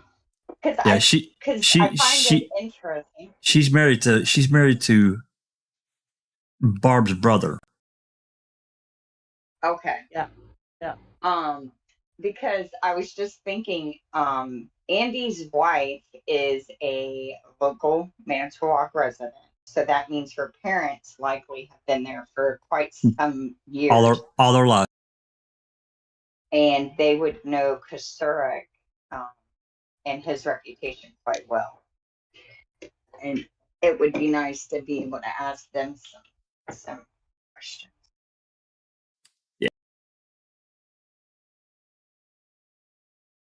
She didn't believe, though. She didn't believe he did anything wrong. Nope. All right, Susan. At the time.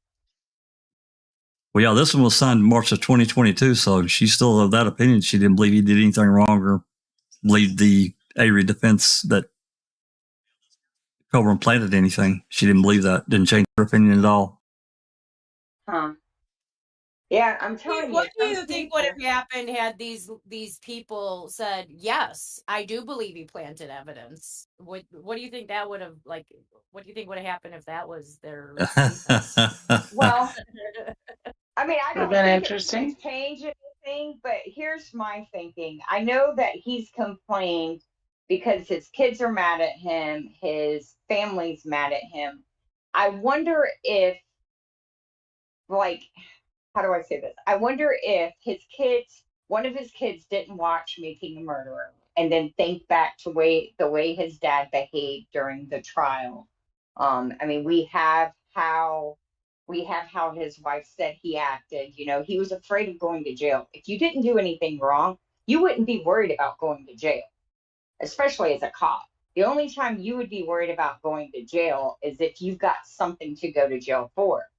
So I'm wondering if this didn't plant seeds and Colburn started feeling like nobody bought his story anymore. Now, they're not going to get up there and say, we think he's a dirty cop and we think Manitowoc's corrupt, because they live there.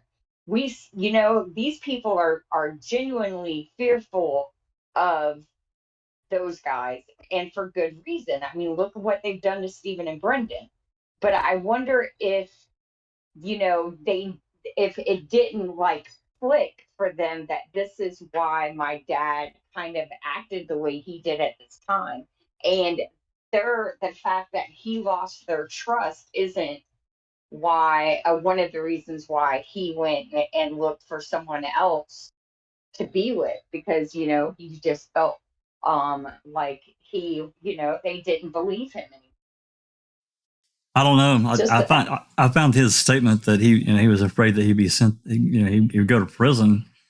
Was he afraid that somebody was going to plant evidence on him or concoct some story that I don't know? It's just a really strange thing to me that he would say that.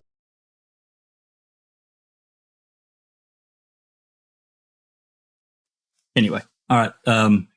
Yeah. All right, let's move on. Susan, you want to read? This is a 4-page document. This is document 278. You want to read that one? Sure. Declaration of Thomas Pankau. I, Thomas Pankau, pursuant to 28 U.S.C. 1746, hereby declare. Number 1. My name is Thomas Pankau. I am over the age of 18, and I have personal knowledge of the matter set forth herein. Number 2. I am a resident of Manitowoc County, Wisconsin, and have lived here since 2000. I lived in Manitowoc during Stephen Avery's exoneration, his civil lawsuit against the county, and his trial for the murder of Teresa Halbach. Number 3. I am the pastor at Grace Evangelical Lutheran Church in Manitowoc, Wisconsin, where I have served since moving to the city. It is through this congregation that I met Andrew Colburn, whom I know as Andy. 4. Andy and his wife Barbara and their son joined the congregation about 15 years ago.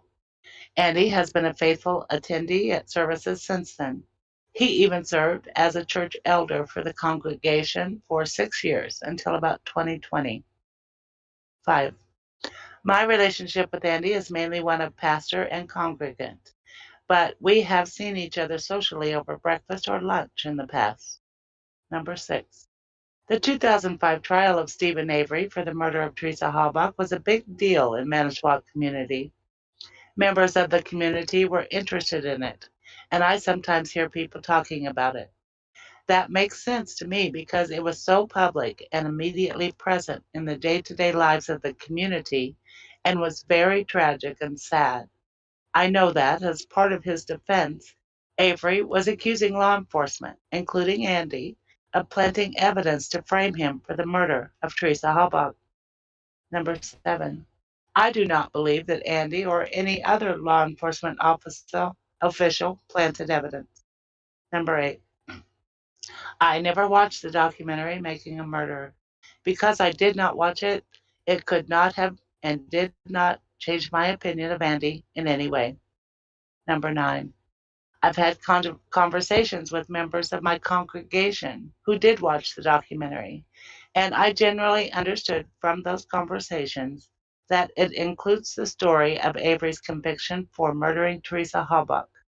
But I didn't watch it. Because I didn't watch it, I did not know until recently that it also includes information on Avery's wrongful conviction for rape and his exoneration. I understand that the documentary includes Avery's claims at his murder trial that Andy and other law enforcement officials planted evidence to frame him. I understand from my conversations with congregants that the documentary did not change their opinions about Andy, nor no one I have spoken with who knew Andy before the documentary felt differently about him after watching it. If anything, they felt sad for him. Number 10. I believe Andy knows and is comforted by the fact that opinions of him by his fellow congregants did not change because of the documentary. At Grace Lutheran, we sometimes hold open forums where members of the congregation can share with each other. After Making a Murderer was released, Andy spoke at one of the forums and thanked the congregation for continuing to welcome and accept him. The congregation was very supportive of him. Number 11. I have spoken with Andy about Making a Murderer, its effects on him, and his decision to bring this lawsuit. Number 12. Andy took Making a Murderer very personally, just as he took Avery's claims at trial that he planted evidence very personally. Number 13. I understand that in this lawsuit, Andy is claiming that Making a Murderer caused him severe emotional distress. In the time that I have known Andy, I have never seen him gain or lose considerable weight. I'm not aware of any physical manifestations of distress by him and did not perceive any in my interactions with him. In all my conversations with Andy, he has always remained even-keeled and calm. I'm also not aware of any medications Andy was or is taking. He never shared anything about this with me. Number 14. I have also spoken with both Andy and Barb about the impact of Making a Murderer on their family and on their marriage. Number 15. Andy did not like the public scrutiny he and his family received after Making a Murderer's release, but from my conversations with Andy, it did not seem like he believes opinions of him held by Barb or his children changed because of the documentary or anything people said to them. Number 16. With respect to the dissolution of their marriage, I only learned that Andy and Barb Colburn were separated about 6 weeks before the divorce was finalized. 17. They were only separated 6 weeks? That was a fast divorce. No. He only learned about the separation. Yeah, he only found out about it. Okay. Okay, that makes sense. Okay, thank you. 17. Around that time, I also learned from both Andy and Barb that Andy had an affair during their marriage. I know that Andy was the one to file for divorce from Barb, and he shared with me that it was because he fell in love with someone else. Number 18. I have heard from both Andy and Barb that Andy's decision to sue over Making a Murderer and the ensuing months of litigation wore on their relationship. I know that Barb wanted to move on from Making a Murderer, while Andy could not. I declare under penalty of perjury is true and correct. Let's see, April 13th. Yeah, so his was approximately 5 months ago. Is that right? Yeah, 4. Yeah. So about 5 months ago from the pastor. You know, in looking back at these as we're reading through, how many, just pretty much everyone said, hey, we didn't really see any change in Andy. We didn't change our opinion of Colburn. This kind of works against him if you think about it, guys. Totally. Yeah. So, you know, I didn't really think about it this way until we're reading through. I'm like, well, really, nobody's changed their opinion of him. He did it himself. He put himself in the bubble. And I also wonder how much of this inability to let it go has to do with his friend and confidant BS from Wisconsin and MG, who wanted to keep this relevant. This lawsuit has been a media stunt to keep Cam relevant, right? So, and I also find it interesting that he uses his pastor as his as someone to vouch for him, but yet his pastor didn't even know there were problems in the marriage until 6 weeks before the divorce. Yeah. You know, and this complete reversal that man calls his divorce until it's revealed that he had an affair, couldn't keep in his pants. Hey, you know what? If he was unhappy, which sounds like he was, you know, and his radar went elsewhere, he seemed like a real concrete thinker. He's screwed up several times, but he got, you know, got his heart wrapped around this other person. More power to him. But to blame something else entirely for the dissolution of his marriage. I'm sure it strained it. I have no doubt. But there's still, as Christina said earlier, there's something else that we're missing, or there's a piece of information we don't have. Maybe we'll get it. I don't know. We'll see. But I'm conscious of the time, and what I think we'll do, if everyone's in agreement with this, this is document 279, and this is the one I just mentioned has, a gazillion attachments to it. So what I think the best thing to do is to read. It's 7 pages. So it was roughly about 8 minutes of reading time. We'll read this last one from the Declaration of Leda Walker, discuss it, and then let's break for today. I'm going to come back on tomorrow evening, same time, and we'll start going through the attachments. Is that agreeable to everyone? I don't want to keep everyone there because those 52 or 53 attachments, they're going to take time to go through. I'm not saying every one of them are going to be relevant. We're going to have to read 52 blah, blah, blahs, but we can look at them. If they're relevant, we'll read them. If they're not, we'll move on. Is that agreeable to everyone? Sounds good to me. Fine with me, yeah. I third that. Yeah, if you're, Susan, if you're going to Bumfuck, Kansas tomorrow for tacos, you're going to have to bring it up to class. That's all I'm saying. Oh, shit, tomorrow's Wednesday. Yeah. It is night. Well, that's all right. Yeah, you just got to bring it up takeout. That's all I got to say. Big bag. Okay, we'll do tacos for everyone. All right, you want me to read this one? This is the 7-page one, or do you feel like reading it? Either way, Jack, it's fine. I'll tell you what, I'll read part of it and I'll let you take over. How about that? That's fine. Okay. All right, here we go. Declaration of Leda Walker. Mary Andrelita Leda Walker, under penalty of perjury and subject to 28 U.S.C. Statute 1746, declares as follows. Number 1, I'm a partner at Ballard Spar, LLP in Minneapolis, Minnesota, and lead counsel for Defendant Netflix, Inc. in the above referenced matter. I have personal knowledge of the matter set forth herein, and I make this declaration in support of Netflix's motion for summary judgment. Number 2, attached herein is Exhibit 1 is a true and correct copy of the complaint in Avery v. Manitowoc County.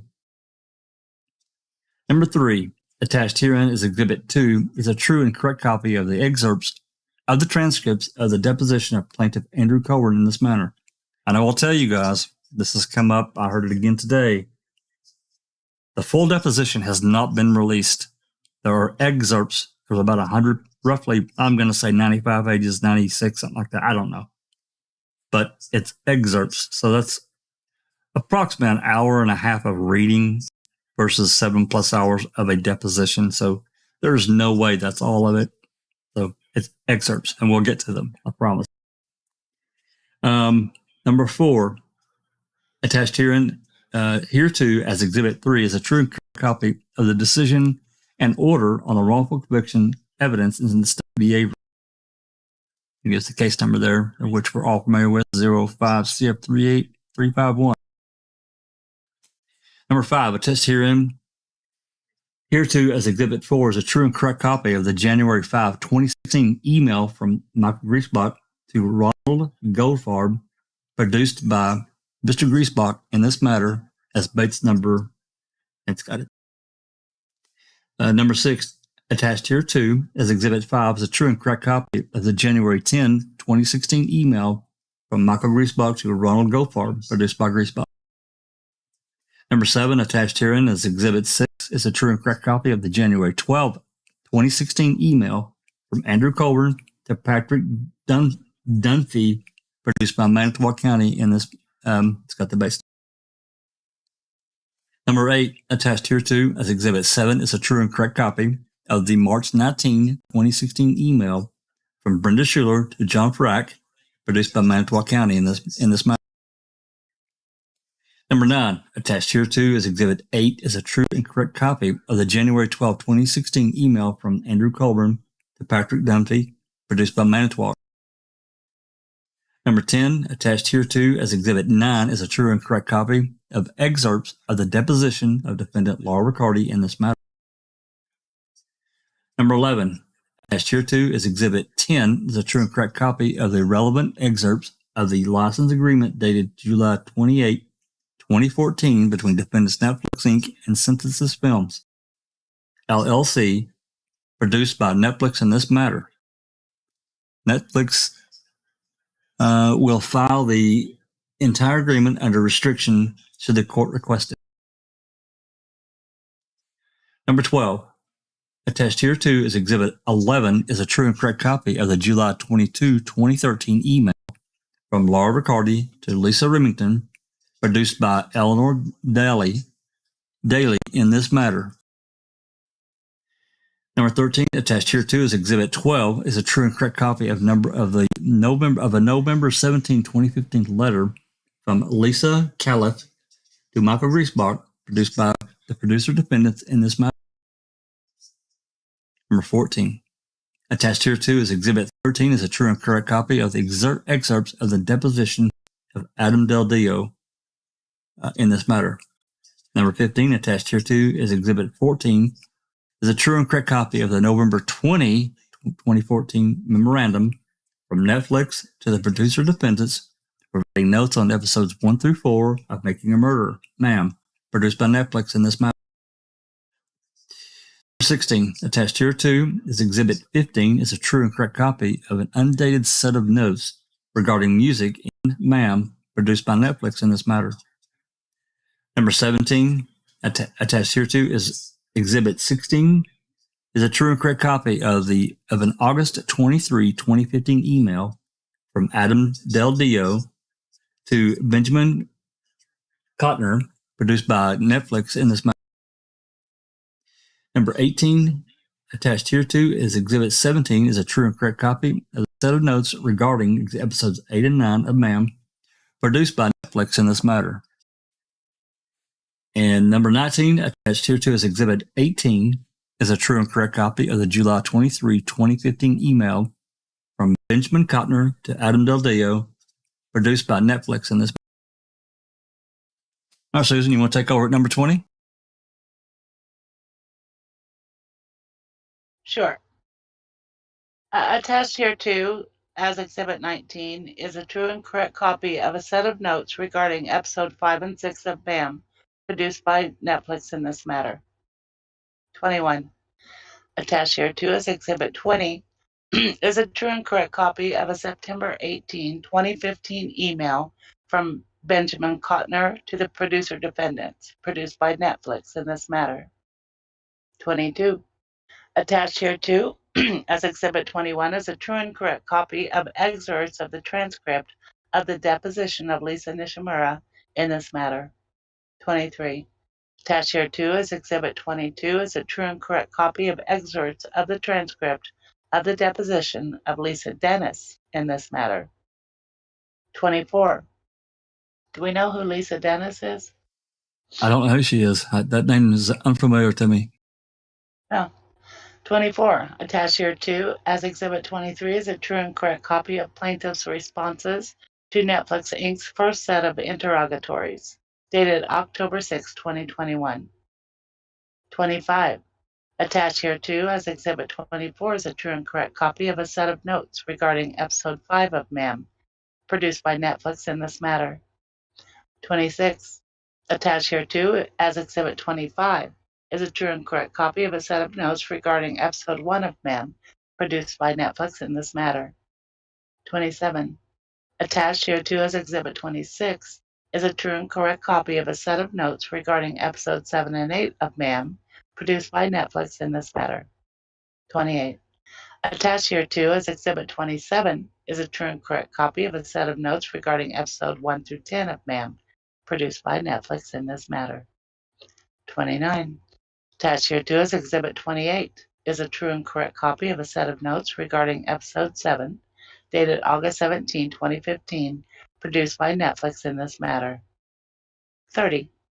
Attached here to, as Exhibit 29, is a true and correct copy of a set of notes regarding Episode 6 of Ma'am, dated March 9, 2015, produced by Netflix in this matter.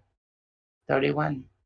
Attached here to, as Exhibit 30, is a true and correct copy of a June 26, 2015 email from Adam Deldeo to Benjamin Kottner, produced by Netflix in this matter. 32. Attached here too is Exhibit 31 is a true and correct copy of an August 27, 2015 email from Benjamin Kotner to Lisa Nishimura, produced by Netflix in this matter. 33.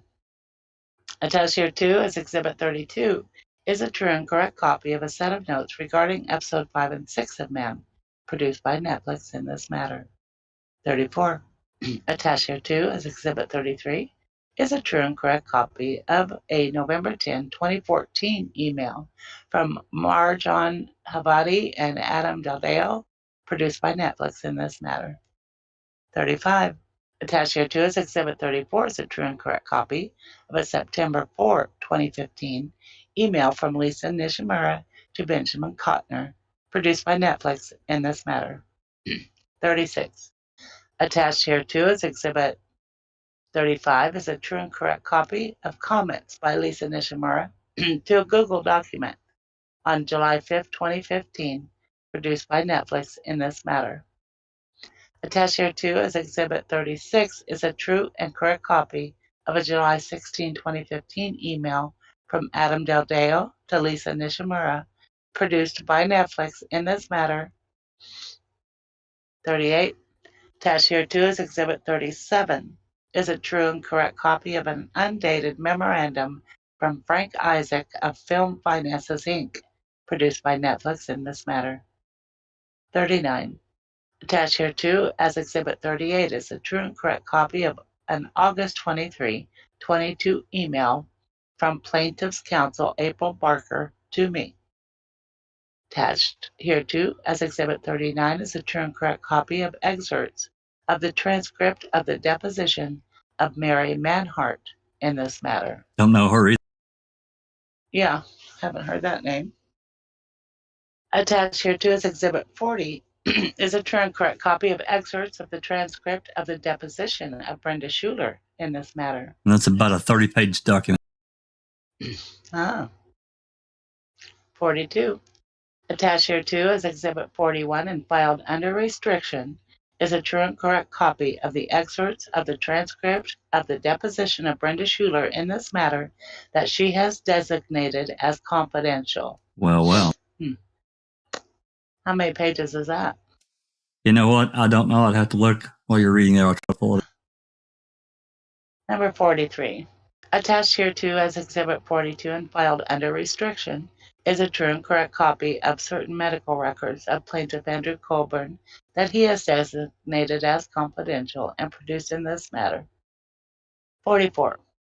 Attached here too as Exhibit 43 and filed under restriction is a true and correct copy of certain medical records of Plaintiff Andrew Colburn that he has designated as confidential and produced in this matter.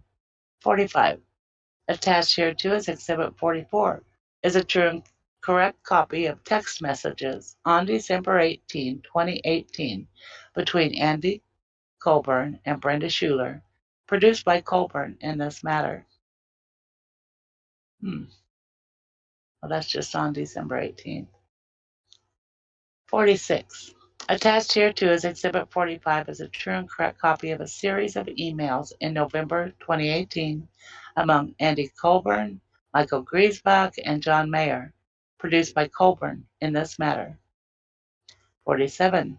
Attached here too is Exhibit 46 is a true and correct copy of a series of emails in December 2018 among Andy Colburn, Brenda Schuler, and Mike Griesbach, produced by Colburn in this matter. 48. Attached here too as Exhibit 47 is a true and correct copy of a series of emails on January 8, 2019 among Michael Griesbach, Andrew Colburn, and Brenda Schuler, produced by Colburn in this matter. 49. Attached here too as Exhibit 48 is a true and correct copy of plaintiff responses to defendant Crow Media LLC's first set of interrogatories, dated January 28, 2022. 50. Attached here too is Exhibit 49 is a true and correct copy of plaintiff Andrew Colburn's supplemental response to defendant Netflix's interrogatory number 1, dated July 15, 2022.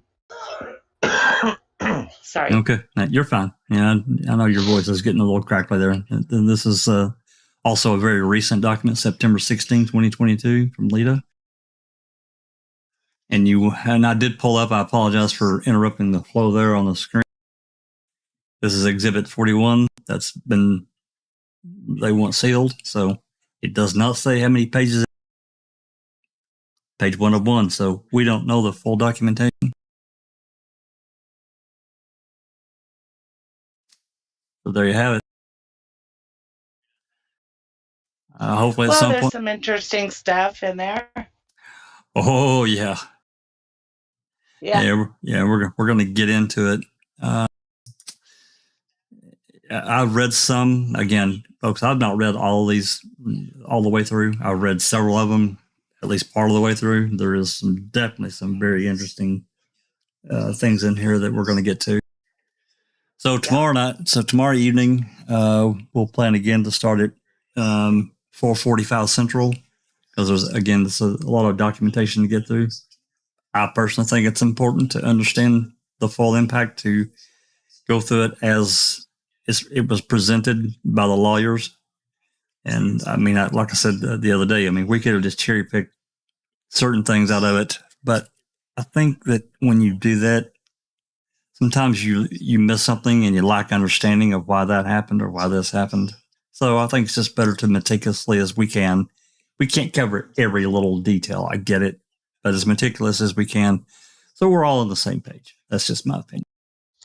I think like the agreement between Laura and Moira and Netflix, I don't see that's necessary to read. I don't know. No, I mean, probably not. I mean, I haven't really looked at it. I haven't seen, I mean, for me, it would be interesting to, I've always after Netflix was such a major hit, we found about the filmmakers and, their story.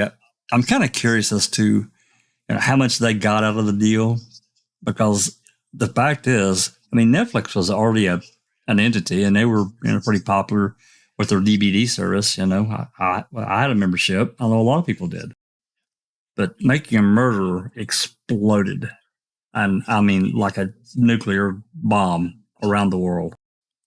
How much money did they derive from Making a Murderer, and still making today?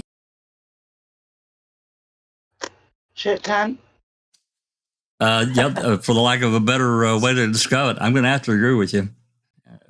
And I'm doubting we'll ever know the answer to that. But anyway, I've tried to glance at the chat, but hey, there's Mose. How you doing, Mose? Glad to see you, man. Awesome you've joined us. Much appreciated. Now, if you're still here, we still got 40 plus in the chat, looks like, watching. If you've made it this far, pat yourself on the back, because a lot of this stuff is difficult to get through. It becomes kind of a but again, to understand it and understand where the judge is going to derive his decisions from, you got to go through it, at least from our non-legal standpoint. I haven't seen Travis tonight, so I wonder if, am I muted? no, you're I can hear you. Okay. I wonder if anyone has messaged. I think I did Zellner, but I can't remember if I did Lita Walker. I wonder if anyone has informed her about the Gregory Allen DNA match and the timing of it. I think I'm going to do just to let them know. Yeah, include those documents that you got. They're black and white. Yeah. And then I think I'm going to work on that. And then attach, May 13th and 12th and 13th depositions, 2005, in the civil case that started right almost around the time exactly. It was close. I don't know the exact date, but it was damn close when that judge looked at that shit and signed the order. Remember? Yep. And I was thinking another interesting aside is that Fox removed Stachowski's work her ability to leave on the same day that Couchet had his deposition. That's, you just can't deny that it all runs together, and they're trying to play like nobody knew anything. Manitowoc just isn't that big. Wisconsin just isn't that big. Well, no, They knew. they bubble up so many of these different elements like they're separate, but they're fucking connected. I'm sorry, they are. Pardon my French. They are connected. Yes. Yeah, it's the same circles. And then I got a quick question because I want to try and clarify this. I was kind of going through these exhibits for that for Lita's declaration. Document 279. Yeah, go ahead. Yeah. There's a text message from Andy that says, it says, I got that box of documents back from that lawyer once she became a judge. Does anyone know who she is? Not a clue. Could it be Flowers? Wouldn't that be something? Oh, if it is, oh my God. Yeah, wow. That was, Hey, I think she was already a judge by then, but what if? Well, you can do that if you want, or I can do it, or somebody, but we should. When do you think she was a judge? She became a judge, I believe, in 2010. I think she was appointed. What is that? Is that email dated, Christina? Hold on. I'm going to tell you exactly when it is. I'm going to tell you it's document 279, exhibit 40 or attachment 47, however you word it, and then it's on the message itself is on page. Hold on. It is on page 2 at the top. It says, you want me to read it? Yeah, go ahead. I got it on screen. Okay, it says, Brenda, I gave my old attorney hard copy of every article Farak wrote about me. They are all in that box I turned over to you after she was elected as judge. So it definitely isn't Flowers, Jinxie, because I think you're right. I think she became an attorney in 2010, or judge in 2010 as well. But I wonder who that was. No idea. Yeah, interesting. Because we don't have an email between him and a female attorney. We just have it between that guy, the one before he hired Grease. Yeah, right? you know what? One attorney. When we get done here, after I get something to eat, I'm going to open up those emails and do a search and see if I can find anything. I doubt that I will, because I think we would have found that by now. Yeah, I think so too. I just found that interesting. It is interesting. There's always little nuggets, man.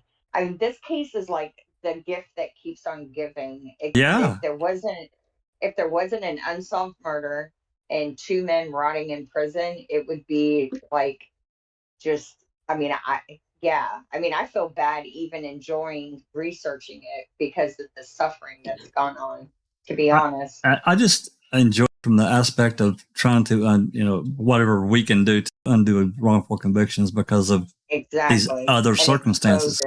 Absolutely.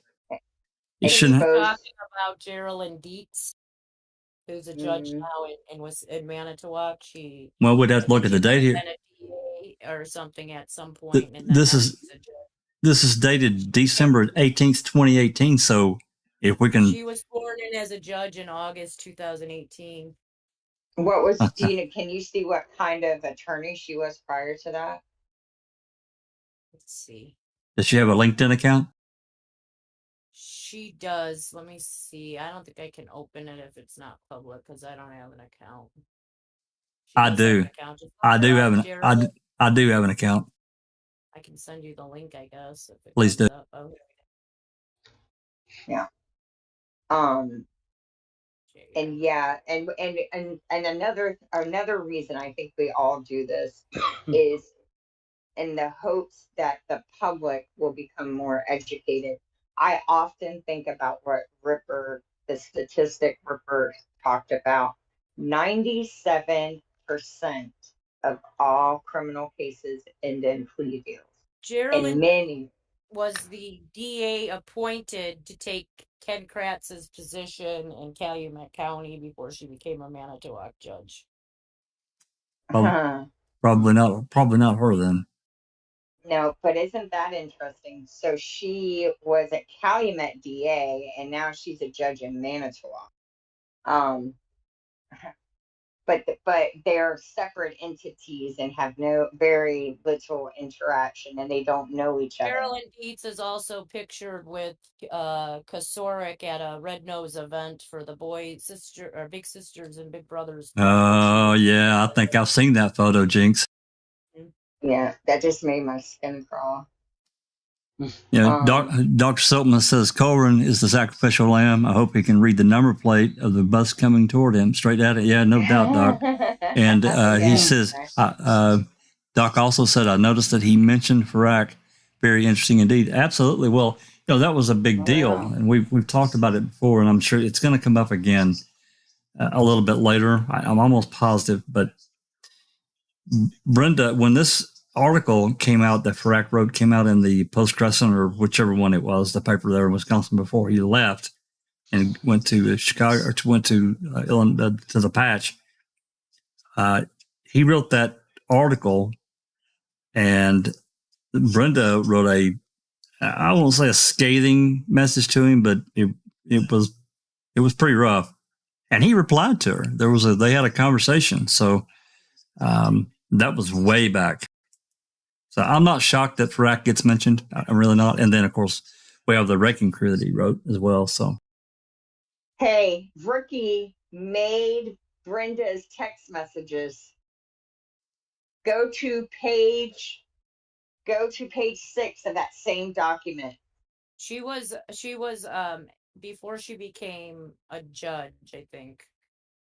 She was working for Mozinski and Cashman, a Manitowoc law firm. Okay, so it's very possible. She was currently president of the Big Brothers and Big Sisters of Manitowoc County Board of Directors and served on the Finance Committee of the Board of Directors for Pelican Village and St. Mary's Home of the Aged. Those are all in Manitowoc, I believe. Those are all easy people to fleece. The elderly and the oppressed or the disadvantaged youth. Just my opinion. So yeah, they both get money from the government to care for them. Go scroll down just a tad bit. Well, if you want to talk about that, we have Mrs. Wiegert on a board for the United Way that was giving large amounts of money to Kosorik's board of the Big Brothers, Big Sisters, right then and there in November, late October, early November 2005. Yeah, you see that? Did you see that, Jack? Yeah, it's on the screen. Let me blow that up a little bit. Yeah. Wow. Well, that's oh yeah, I'm sure. Very professional, isn't it? And you know what that says to me? That says to me she's on Reddit and she's on Twitter.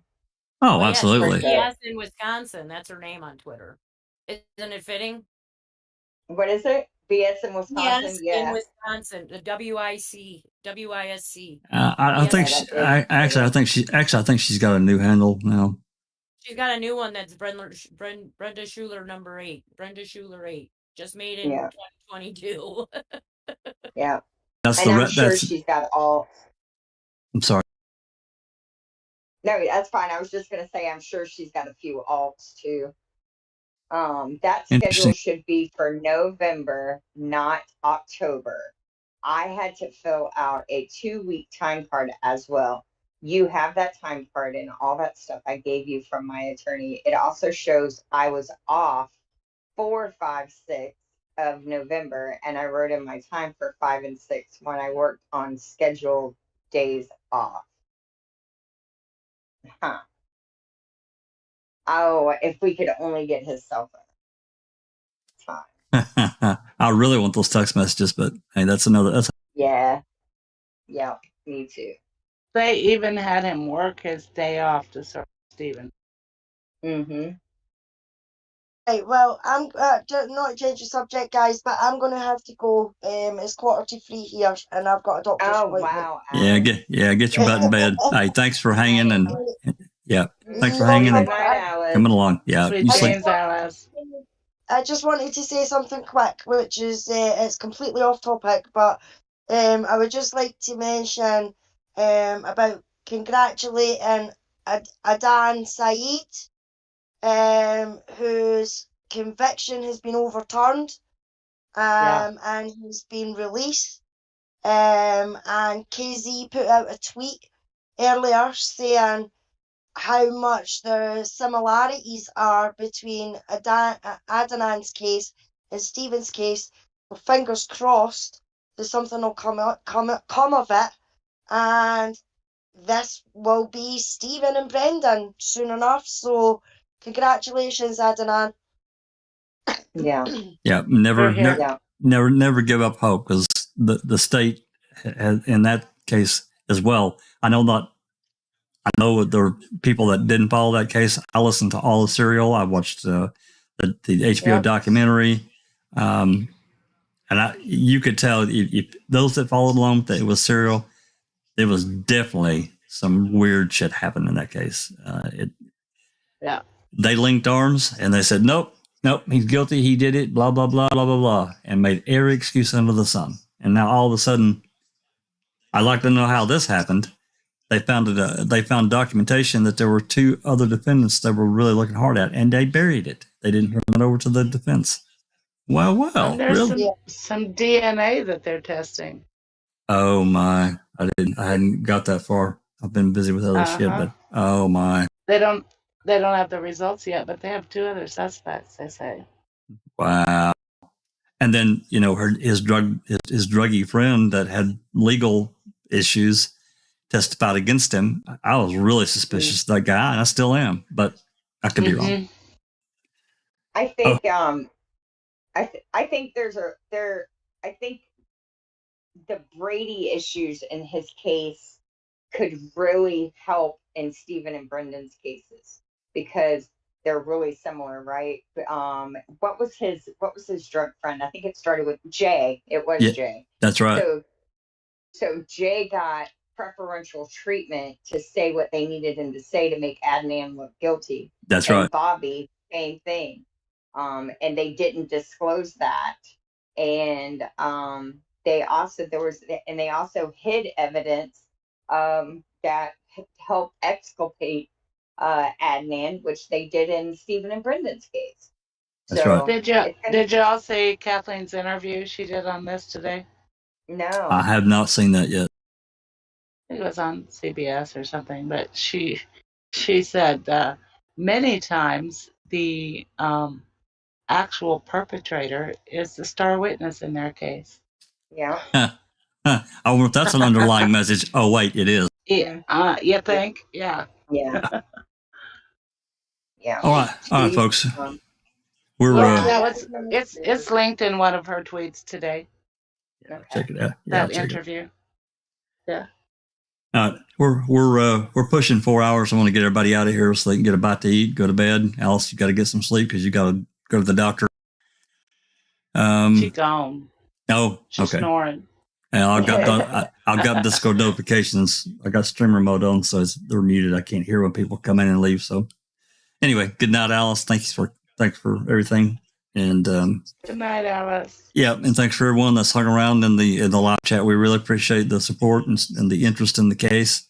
Again, it's a really interesting. The civil aspect is always really interesting, and it'll be interesting to see what Judge Ludwig does. But we still got a lot of stuff to get through as we just read through document 279. As I told you, we're probably not going to read every attachment, but there are several that we are going to read. So prepare yourself. And Mose, that is the thing Jinx told you. You answered. She answered your question. 4:45 Central tomorrow. We'll start again. We'll get as far as we can. And if it, I suspect it's going to take another open mic or two to get through all this. I'm sure it will be, actually. So we're going to continue with this approach.